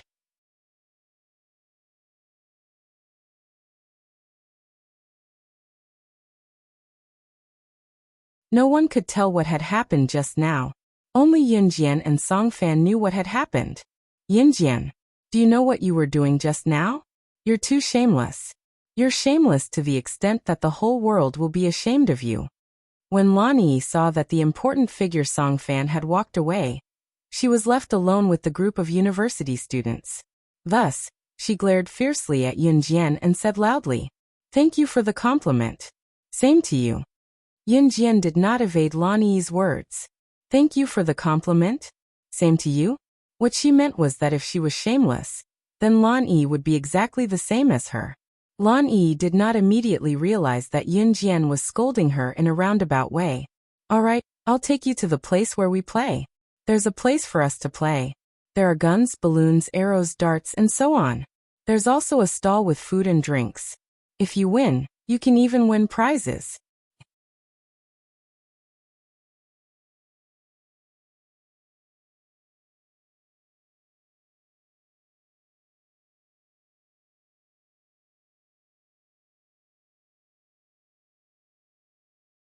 Chapter 2036. Song Yu suggested when he saw that Song Fan had gone far away. That night, even though Song Fan had sent out the invitation in the name of the #1 sect in Rivertown, the banquet was held halfway up the mountain. That was because they knew that many important people would come over that night. Furthermore, it was a gathering at night, so it was different from a normal ball venue. It was very big and there was a lot of traffic. There were at least tens of thousands of people gathered here tonight. Therefore, Song Fan naturally couldn't provide all the food and desserts. In addition, although Song Fan's Fortune Wolf gang sounded scary, they had never hurt ordinary people. Therefore, there were a lot of street food stalls or game vendors who played balloons, archery, and darts, as if they were going to a market. There were barbecue, fried snacks, noodles, and so on. There were also games that children liked to play, such as balloons, archery, and darts. If it wasn't for Song Fan's invitation, this place would have been bustling with noise and excitement, turning it into a night market for people to go to. In addition, the lights illuminated the surroundings as bright as day. If it weren't for the surrounding mountains, people would believe it even if someone said that it was a foot of a bustling city. As soon as Song Yu finished speaking, everyone present nodded. You guys go. I won't go. Yunjian turned her head and said to Zhu Huili, Mo Bufan, and other members of the martial arts club. Song Yu's words obviously aroused the interest of Zhu Huili, Mo Bufan, and others. Even if the people present were no longer elementary, middle, or high school students, they were still very interested in this kind of game. You won't go? How could that be? Song Yu muttered the last sentence in his heart. How could Yunjian not go? If she didn't go, how could he carry out the next step of his plan? Just now, when he brought his father, Song Fan, to Yunjian, Song Yu thought that Yunjian would change her opinion of him after knowing that his father was Song Fan. However, Song Yu never expected that Yunjian would have such an attitude. Fortunately, he had a next step of his plan. Song Yu quickly winked at Miao Li, who had been standing at the side without saying anything. He wanted Miao Li to think of a solution. Seeing this, Miao Li hurried over to Zhu Huili, held Zhu Huili's chubby hand, and said to Yunjian, Yunjian, let's go together. Let's all join in the fun. Isn't that right, Huili? You also want Yunjian to go with you, right? Zhu Huili wasn't used to Miao Li suddenly calling out to her in such a gentle tone. She nodded blankly and said, Yes, yes. Yunjian, let's go together. You're quite lonely here. It'll be more lively if we go together. Yunjian saw how Song Yu winked at Miao Li just now. Hearing Zhu Huili's words, Yunjian agreed. She wanted to see what Song Yu was going to do.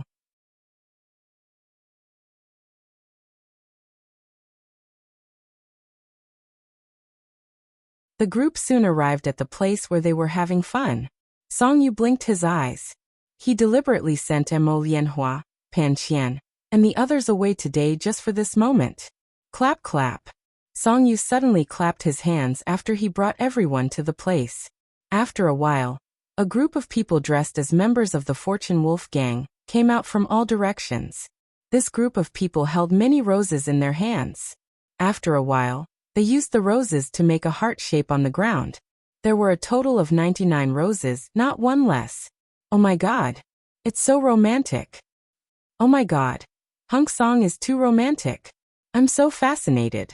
Seeing this scene, the girls standing around all cried out in alarm. What the girls yearned for was nothing more than a romantic confession.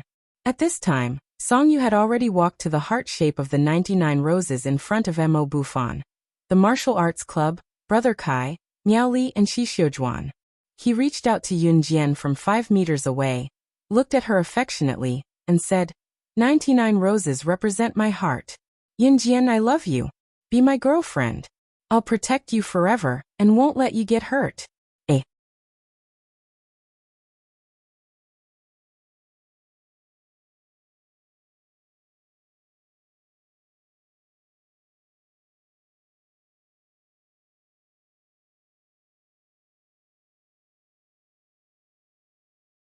Chapter 2037. Song Yu reached out his hand to Yunjian, waiting for Yunjian's reply. Song Yu stood in the love circle of 99 roses, waiting for Yunjian to walk towards him. Normal boys would kneel down on one knee when proposing. However, Song Yu disliked kneeling on one knee, afraid that it would dirty his knee. Song Yu thought that he had already arranged 99 roses in the love circle. This kind of sincerity was something that he used to disdain.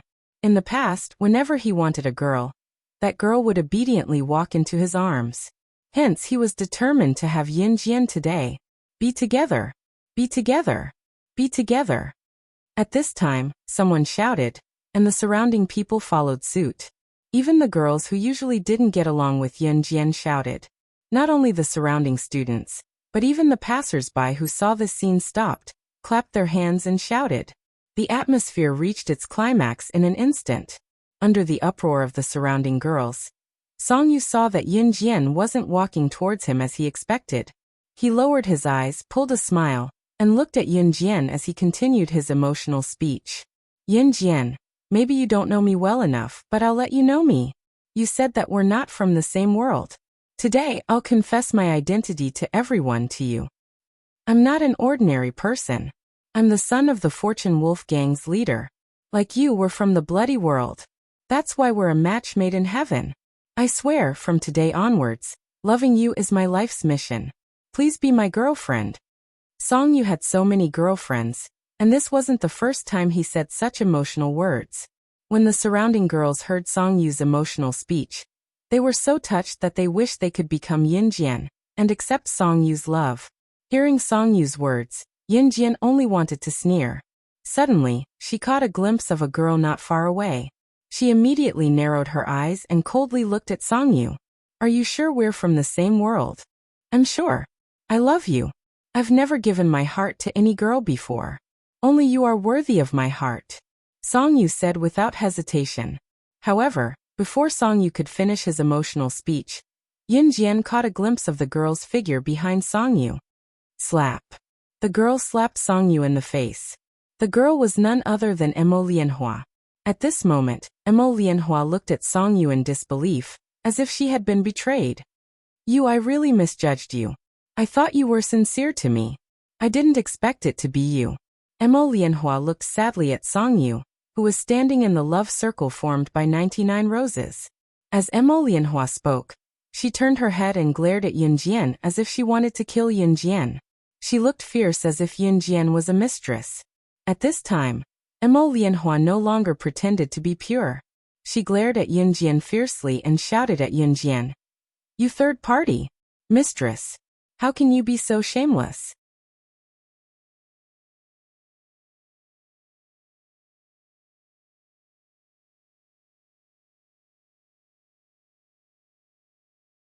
Why don't you just die? Why don't you just die? Emo Lianhua still didn't know that she was pregnant. The person who accidentally made a mistake with Yin Jian's pregnancy datasheet was Emo Lianhua. After hearing Emo Lianhua's words, Yin Jian just snorted coldly and laughed. Sometimes, even if you don't look for trouble, people will still see that you are outstanding and bully you.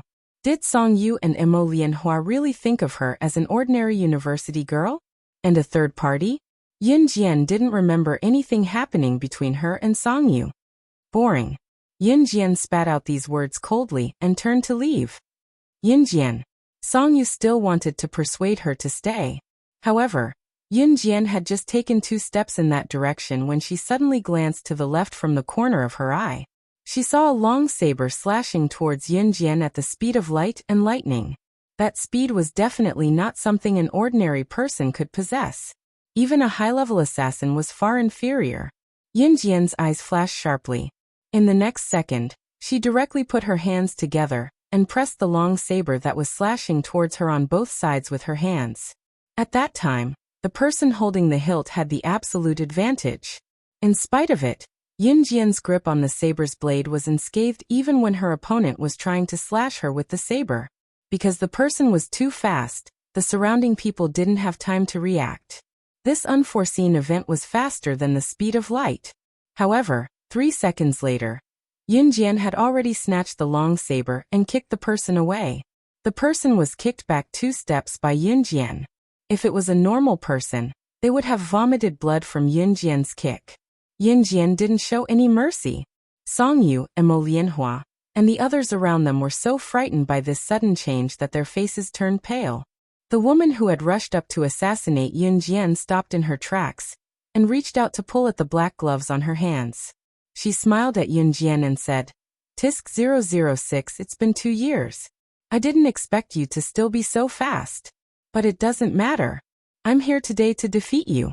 The person who had come was none other than the leader of the Soul Eater organization. He was one of the 3 survivors of the Enhun organization with Yin Jian and Mad Dragon in her previous life. At the same time, he was also determined to defeat Yunjian, Shinji. 006. Who was 006? Everyone present, led by Song Yu, was stunned and full of doubts. However, just as Song Yu, Emo Lianhua, Emo Bufan, and the others were stunned, Yunjian, who was standing in front of everyone, revealed a terrifying smile that no one had ever seen before. Then, in front of everyone, she threw the long knife back to Shinji. After Shinji caught it, she very calmly took out the two butterfly knives and held them in both hands. She calmly curled her lips and said, "Let's do this."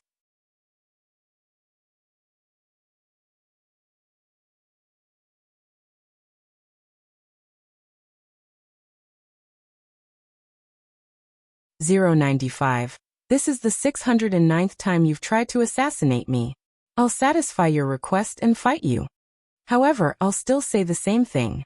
In an Hun organization, you weren't my match. 2 years ago, you weren't my match. The current you is still my defeated opponent."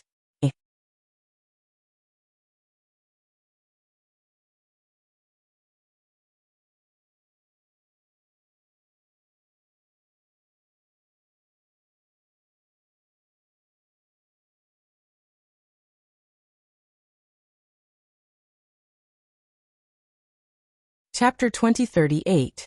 2 years ago, Yunjian had been kidnapped by an assassin organization.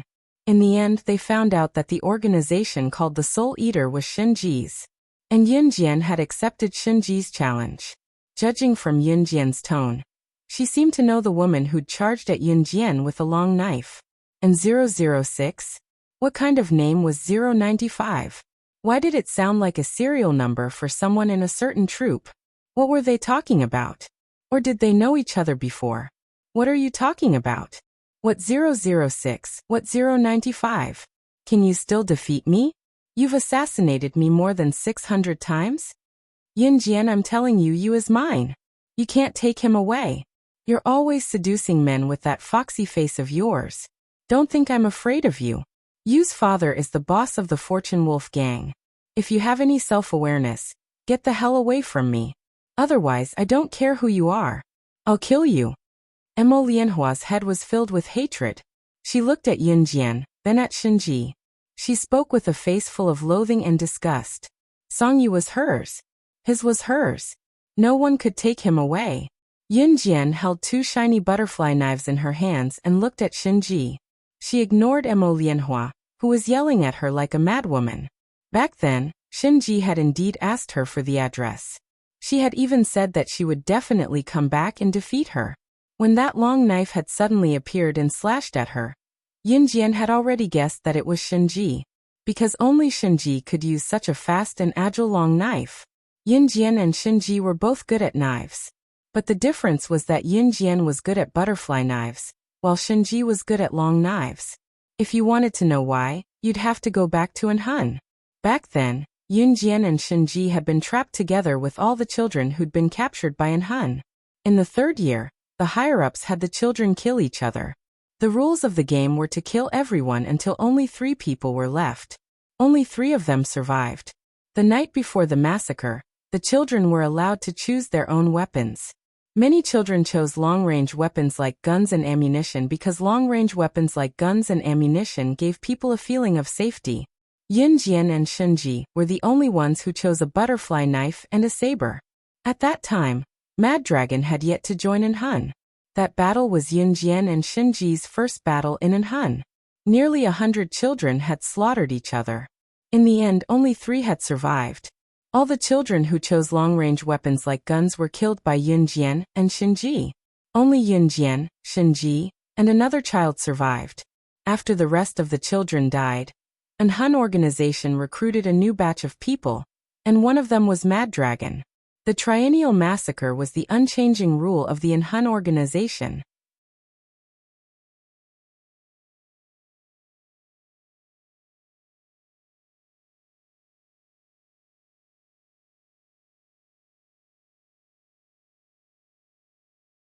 As long as they were in an Hun's assassin training camp, they would have to participate in a battle every 3 years. Only 3 people could survive this battle. Yunjian and Shinji were the survivors of the first massacre. After that, an Hun organization would continue to train the newly recruited children. 3 years later, these children would be allowed to fight against the 3 survivors. In this cycle, Yunjian, Shinji, and Mad Dragon had all climbed out of a pile of corpses. It wasn't an exaggeration at all. As for the butterfly knife, it stayed with Yunjian and stayed with her until the end. Shinji had always used a long knife. This had never changed. Back in reality, Yunjian had known Shinji since she was 5. She had always seen Shinji as a rival. When she saw the long knife, she had guessed who it was. Emo Lianhua. Don't be so ungrateful. Song Yu, who had been slapped by Emo Lianhua, pushed Emo Lianhua in front of everyone and roared. After shouting, Song Yu hurriedly stood in front of Yunjian and stopped Shinji. He said to Yunjian, "Yunjian, I told you that we're from the same world. Don't be afraid. I'll definitely protect you." As soon as Song Yu finished speaking, Shinji laughed. "Protect her? Do you know who 006 is? You? And you want to protect her?" Shinji almost choked from laughing. This was probably the funniest joke she had ever heard in her life.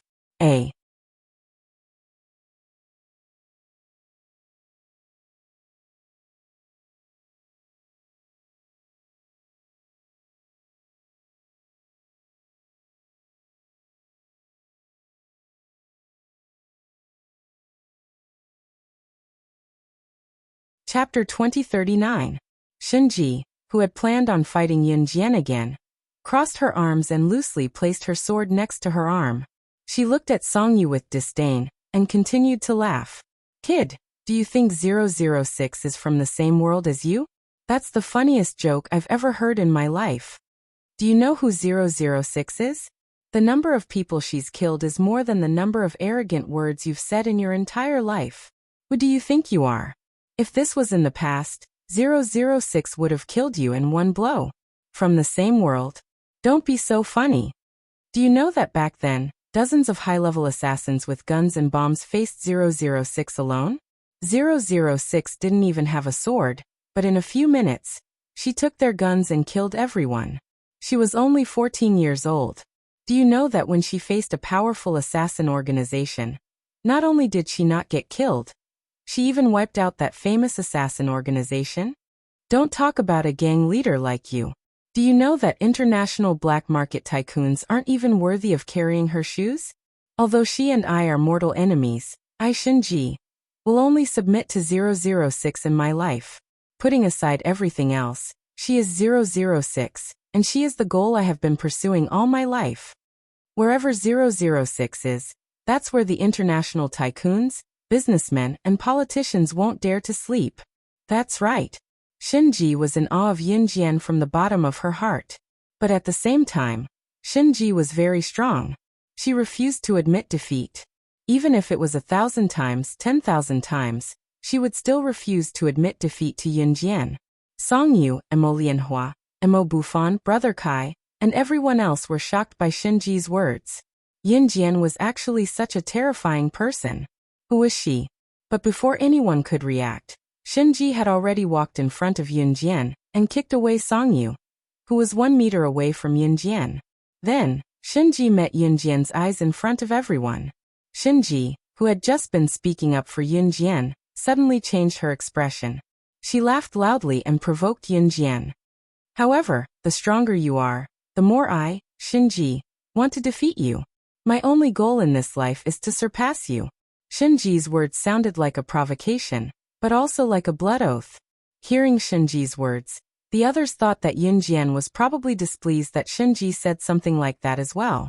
But just as everyone thought so, they saw Yunjian's lips curl into a red arc as she replied to Shinji in front of everyone. "I'll give you 10 moves to repay your kindness." Last time, when the mysterious man had been collecting puppets, Yunjian had asked Shinji to stop training puppets for the mysterious man. Shinji had given her face. This debt of gratitude was repaid today. "Haha, then I won't hold back."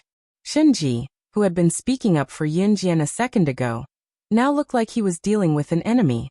He mercilessly swung his sword at Yunjian.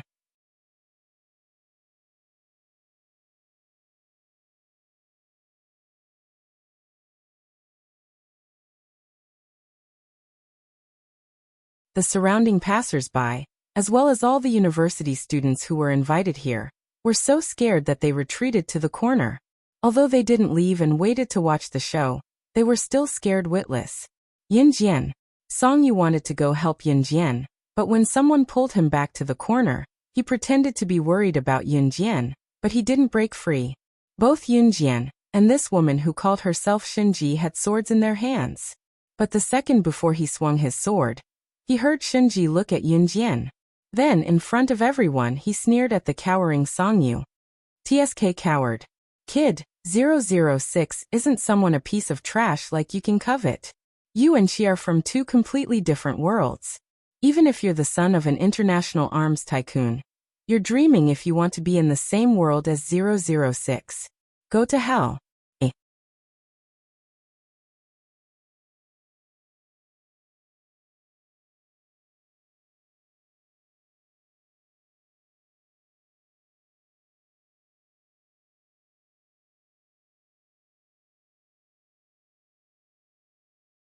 Chapter 2040. After Shinji taunted Song Yu in front of everyone, he turned to look at Yin Jian and said faintly, "You're right. Tsk, I didn't think you'd be bothered by trash like this after a few years. 006, based on your personality, it's a miracle that this guy is still alive." After Shinji had slashed at Yin Jian in front of everyone, Yin Jian hadn't fought back. She'd only dodged to the side. Shinji hadn't been in a hurry to attack and had started talking. Hearing Shinji's words, everyone's faces froze. Even if they were dumb, they knew that the person 006 was referring to must be Yin Jian. Song Yu and Emo Lianhua, who hadn't dared to speak from the beginning, were shocked by Shinji's words. Especially Song Yu. Song Yu and Emo Lianhua didn't doubt Shinji's words at all. After all, Song Yu and Emo Lianhua had seen with their own eyes how Yin Jian had killed 4 assassins at the pavilion, and then ordered Dai Annie and the other 2 to kill the dozen or so assassins. Now a woman who called herself Shinji had appeared. What she said about Yin Jian was almost exactly the same as what Yin Jian had described back at the pavilion. Thus, when Song Yu and Emo Lianhua heard Shinji's words, their faces paled. Unexpectedly, Yin Jian didn't directly respond to Shinji's words. She raised her eyebrows slightly and said softly, 9 more moves. Just now, Yin Jian had let Shinji have 1 move. She'd said she'd let Shinji have 10 moves, not 1 less. "Tsk 006, you're still the same. You're so calculative about this kind of thing." Shinji squeezed the long knife in her hand and smiled.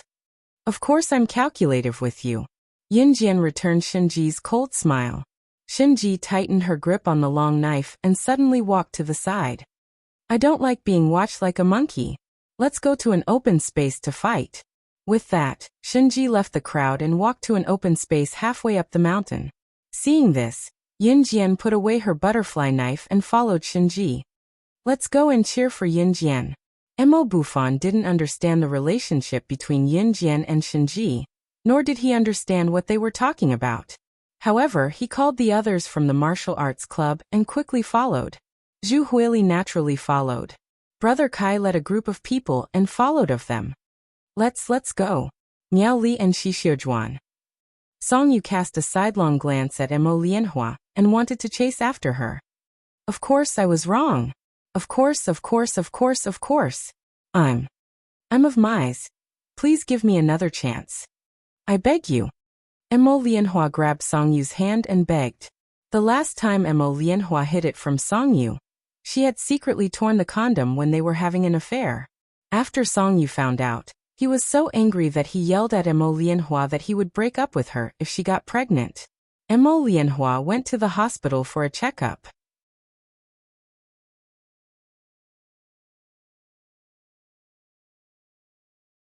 Only then did she confidently tell Song Yu that she wasn't pregnant. She wanted Song Yu to give her another chance. But now that Song Yu had taken a liking to Yin Jian, he didn't want to go back. He pushed Emo Lianhua away and ran in the direction that Yin Jian had left. He didn't even look at Emo Lianhua. Emo Lianhua angrily chased after him. Gu Nianji, who was staying in the same hotel as Li Nong, didn't know that they were staying in the same hotel. That night, Yin Jian wasn't there. Gu Nianji was bored and decided to walk around Jiang City. She wanted to walk around mainly because she was too hungry. She hadn't even had dinner yet. Therefore, when she came out of the hotel room, Gunyanji skipped and ran quickly. When she passed by the corner of the hotel, Gunyanji ran too fast and bumped into a wall of flesh. She hissed and rubbed her head. Just as she was about to raise her head and scold the person who had come over for being blind, Gunyanji stopped. She saw Li Nong standing in front of her. Li Nong glanced at Gunyanji from the corner of his eyes. He obviously knew that Gunyanji was staying in this hotel. Then, the words that came out of Li Nong's mouth made Gunyanji want to tear his mouth apart on the spot. However, he had a cold expression on his face. On the outside, he said to Gunyanji, "What a coincidence. I was just about to look for you. The last time you sat on my lap, I felt very comfortable. Your butt is so springy and fleshy. I like it very much. Can you let me touch it again?"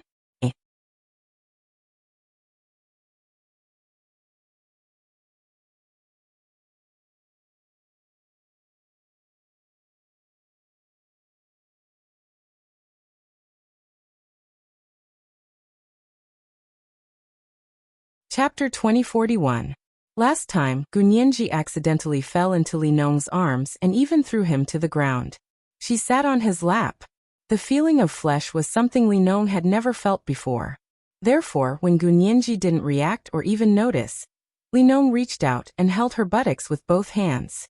He touched them and felt the woman's flesh. Li Nong liked this touch very much, so he wandered around the hotel for a few days. Today, he finally saw Gunyanji. As soon as he saw her, she rashly bumped into his arms again. Her fleshy chest and enchanting figure made Li Nong swallow a mouthful of saliva. Therefore, the well-dressed Li Nong couldn't help but say such words. "I like it very much. Can you let me touch it again?" In the past, Li Nong was on the same side as the gods on the god continent. However, Li Nong was talented and had a low status. Those gods never gave Li Nong face and didn't even want to talk to him. If Li Nong was talented and had a low status, those gods would probably rush to talk to Li Nong. After all, to them, standing together with a piece of trash could highlight their status and nobility. In the god continent, Li Nong was isolated, which meant that he didn't have much contact with the gods, let alone female gods. Li Nong didn't even know that it was common sense not to touch a woman's buttocks. However, Gunyanji, who called herself a matchmaker in the Yulong continent, knew. You, what did you say?" Gunyanji first hugged her chest with her hands, then suddenly realized that Li Nong wanted to touch her buttocks. She then put her hands under her waist to protect her buttocks. Then, she looked at Li Nong with a covetous expression, as if to say, "If you dare touch my buttocks, I will definitely teach you a lesson. Pervert. I'm telling you, if you dare touch a single hair on my head, I will never let you off." Gunyanji protected her buttocks and shouted at Li Nong. Seeing Gunyanji holding her buttocks as if she was protecting her life, Li Nong frowned and asked, "Why? Why? Why are you still asking why? Are all the gods on the god continent so shameless?" Shameless. Gunyanji's cheeks were red. She looked at Li Nong and shouted these words with a red face. As she spoke, Gunyanji wanted to turn around and walk around to get out of the shameless Li Nong's field of vision. "Do you want to go to the divine continent?" Suddenly, Li Nong's magnetic male voice sounded from behind Gunyanji. Gunyanji didn't turn around because she was attracted by the pleasant and magnetic voice, but because she heard what Li Nong said. She suddenly stopped in her tracks, then stuck her head out and slowly turned her head back to look at him. Facts proved that Li Nong's words were very tempting. "Can you really take me to the divine continent?" Gunyanji couldn't help swallowing when she heard this and asked again. "Yes." Li Nong nodded.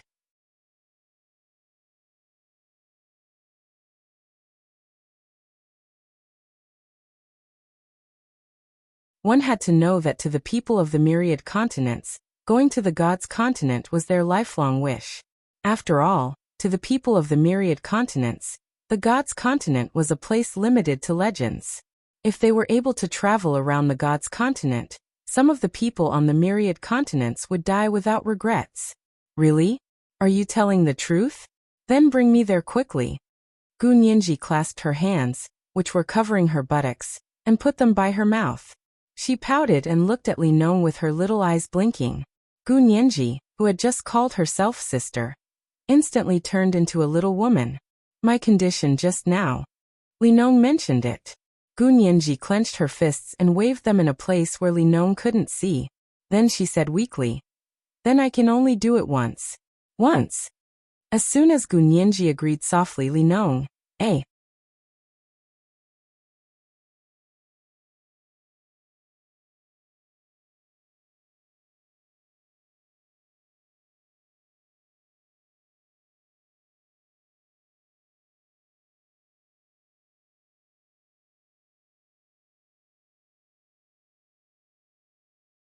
Chapter 2042. In order to go to Deity Continent, Gu Nianji had sold herself out. Of course, she was only selling herself out. It was just a touch. It was not like she would lose a piece of flesh. When she came back from visiting Deity Continent, she was going to beat this pervert to death. Sister Jian had actually taken in such a pervert as her disciple. At the same time, in the hotel hallway, Gu Nianji shut her eyes tightly as Li Nong wrapped his arms around her and placed his long hands on her butt. Ah, this pervert really dared to touch her butt. Gu Nianji was as red as an apple. "Are you done?" Gu Nianji covered her face, not daring to look at Li Nong. If she opened her eyes now, she would be able to gaze at Li Nong's chest. Right now, Gu Nianji's face and Li Nong's chest were only separated by her hand. Gu Nianji's hand was pressed against Li Nong's chest. Li Nong's chest was facing Gu Nianji as he wrapped his arm around her waist and placed his hand on her butt. Just as Gu Nianji urged Li Nong to stop, and even pushed him away to tell him that it was enough, Li Nong's hand on Gu Nianji's butt grabbed. "Ah!" Gu Nianji cried out involuntarily. When she reacted, she pushed Li Nong away and looked at him in disbelief with a flushed face. "I already said it's only for a while. How could you?" "Very soft," Li Nong commented. Gu Nianji's face flushed again. "All right, hurry up and take me to Deity Continent," Gu Nianji said. "Not now."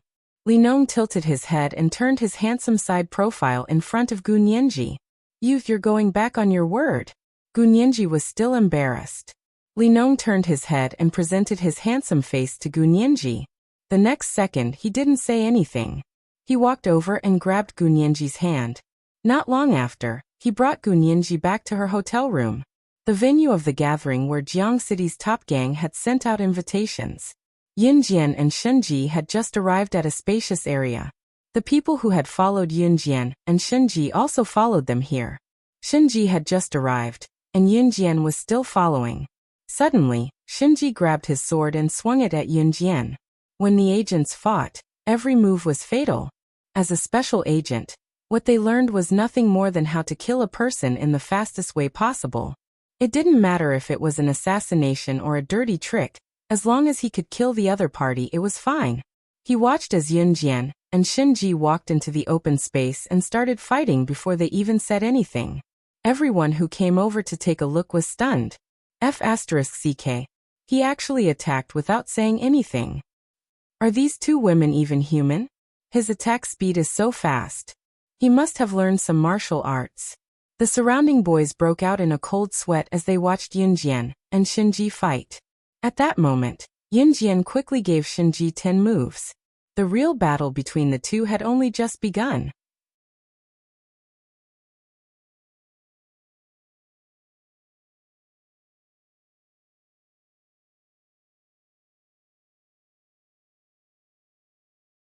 What's going on?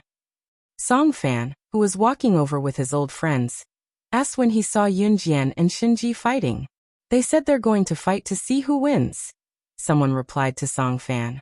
As the leader of a gang in Jiangcheng, Song Fan couldn't help but observe Yunjian and Shenji seriously. He watched as Yunjian started to attack after defending for 10 moves. Look at her. That girl's going to fight back. I heard she's the president of the martial arts club. Something interesting is about to happen, haha. Someone couldn't help but get excited when he saw this. But just as everyone's excited voices died down, Yunjian and Shenji's figures went from the initial quick exchange to the speed at which they exchanged moves so fast that they couldn't be seen with the naked eye. Seeing this scene, everyone's jaws dropped. Just as everyone's hearts tightened, Yunjian had already used her butterfly knife to deflect Shenji's long sword. Shinji's long sword was flung dozens of meters away. Then she moved sideways and circled behind Shinji. At the same time, Yunjian's butterfly knife was pressed against Shinji's back, where his heart was. You lost. Yunjian's crisp voice echoed throughout the arena. Yunjian and Shinji had only been fighting for a minute. When experts fought, every move was fatal. The stronger they were, the faster they exchanged moves. Even though it was only a minute, Yunjian and Shinji had already exchanged hundreds of moves. Neither of them showed any mercy. Anyone who could exchange hundreds of moves with Yunjian was undoubtedly the best in the world. Ha 006, 2 years have passed. You're even stronger than before. Shinji chuckled with Yunjian's butterfly knife pressed against his back. You've improved a lot too. Yunjian sheathed her knife. If 2 years isn't enough, then 10 years. 006, I'll definitely surpass you. Shinji said as he walked towards his long sword. He planned to pick it up and leave. Yunjian admired Shinji's unyielding spirit. She looked at Shinji's back and said in front of everyone, whether it's 10 years or 20 years, I'll be waiting. But as always, you'll always be my defeated opponent. Shinji snorted and bent down to pick up his sword. However, at that moment, a middle-aged man standing next to Song Fan suddenly pointed at Shinji's sword and said in a trembling voice, That sword! That sword! The mark on the sword! Song Fan, could it be that the woman your son is fighting with is Shura Shinji, number 2 on the assassin ranking? Legend has it that Shura Shinji has only ever taken one person as her opponent. That person is Slaying God, number 1 on the international secret agent ranking. That girl, could it be? That you're tuning in to the Li Mei's Wuxia Whispers YouTube channel. We're so grateful for your support, and don't forget to subscribe to join us on this incredible journey through captivating stories. Your generosity through donations truly makes a world of difference, as it's the primary source of revenue that allows me to expand and enhance this channel for you. Thank you from the bottom of my heart for being a part of this adventure.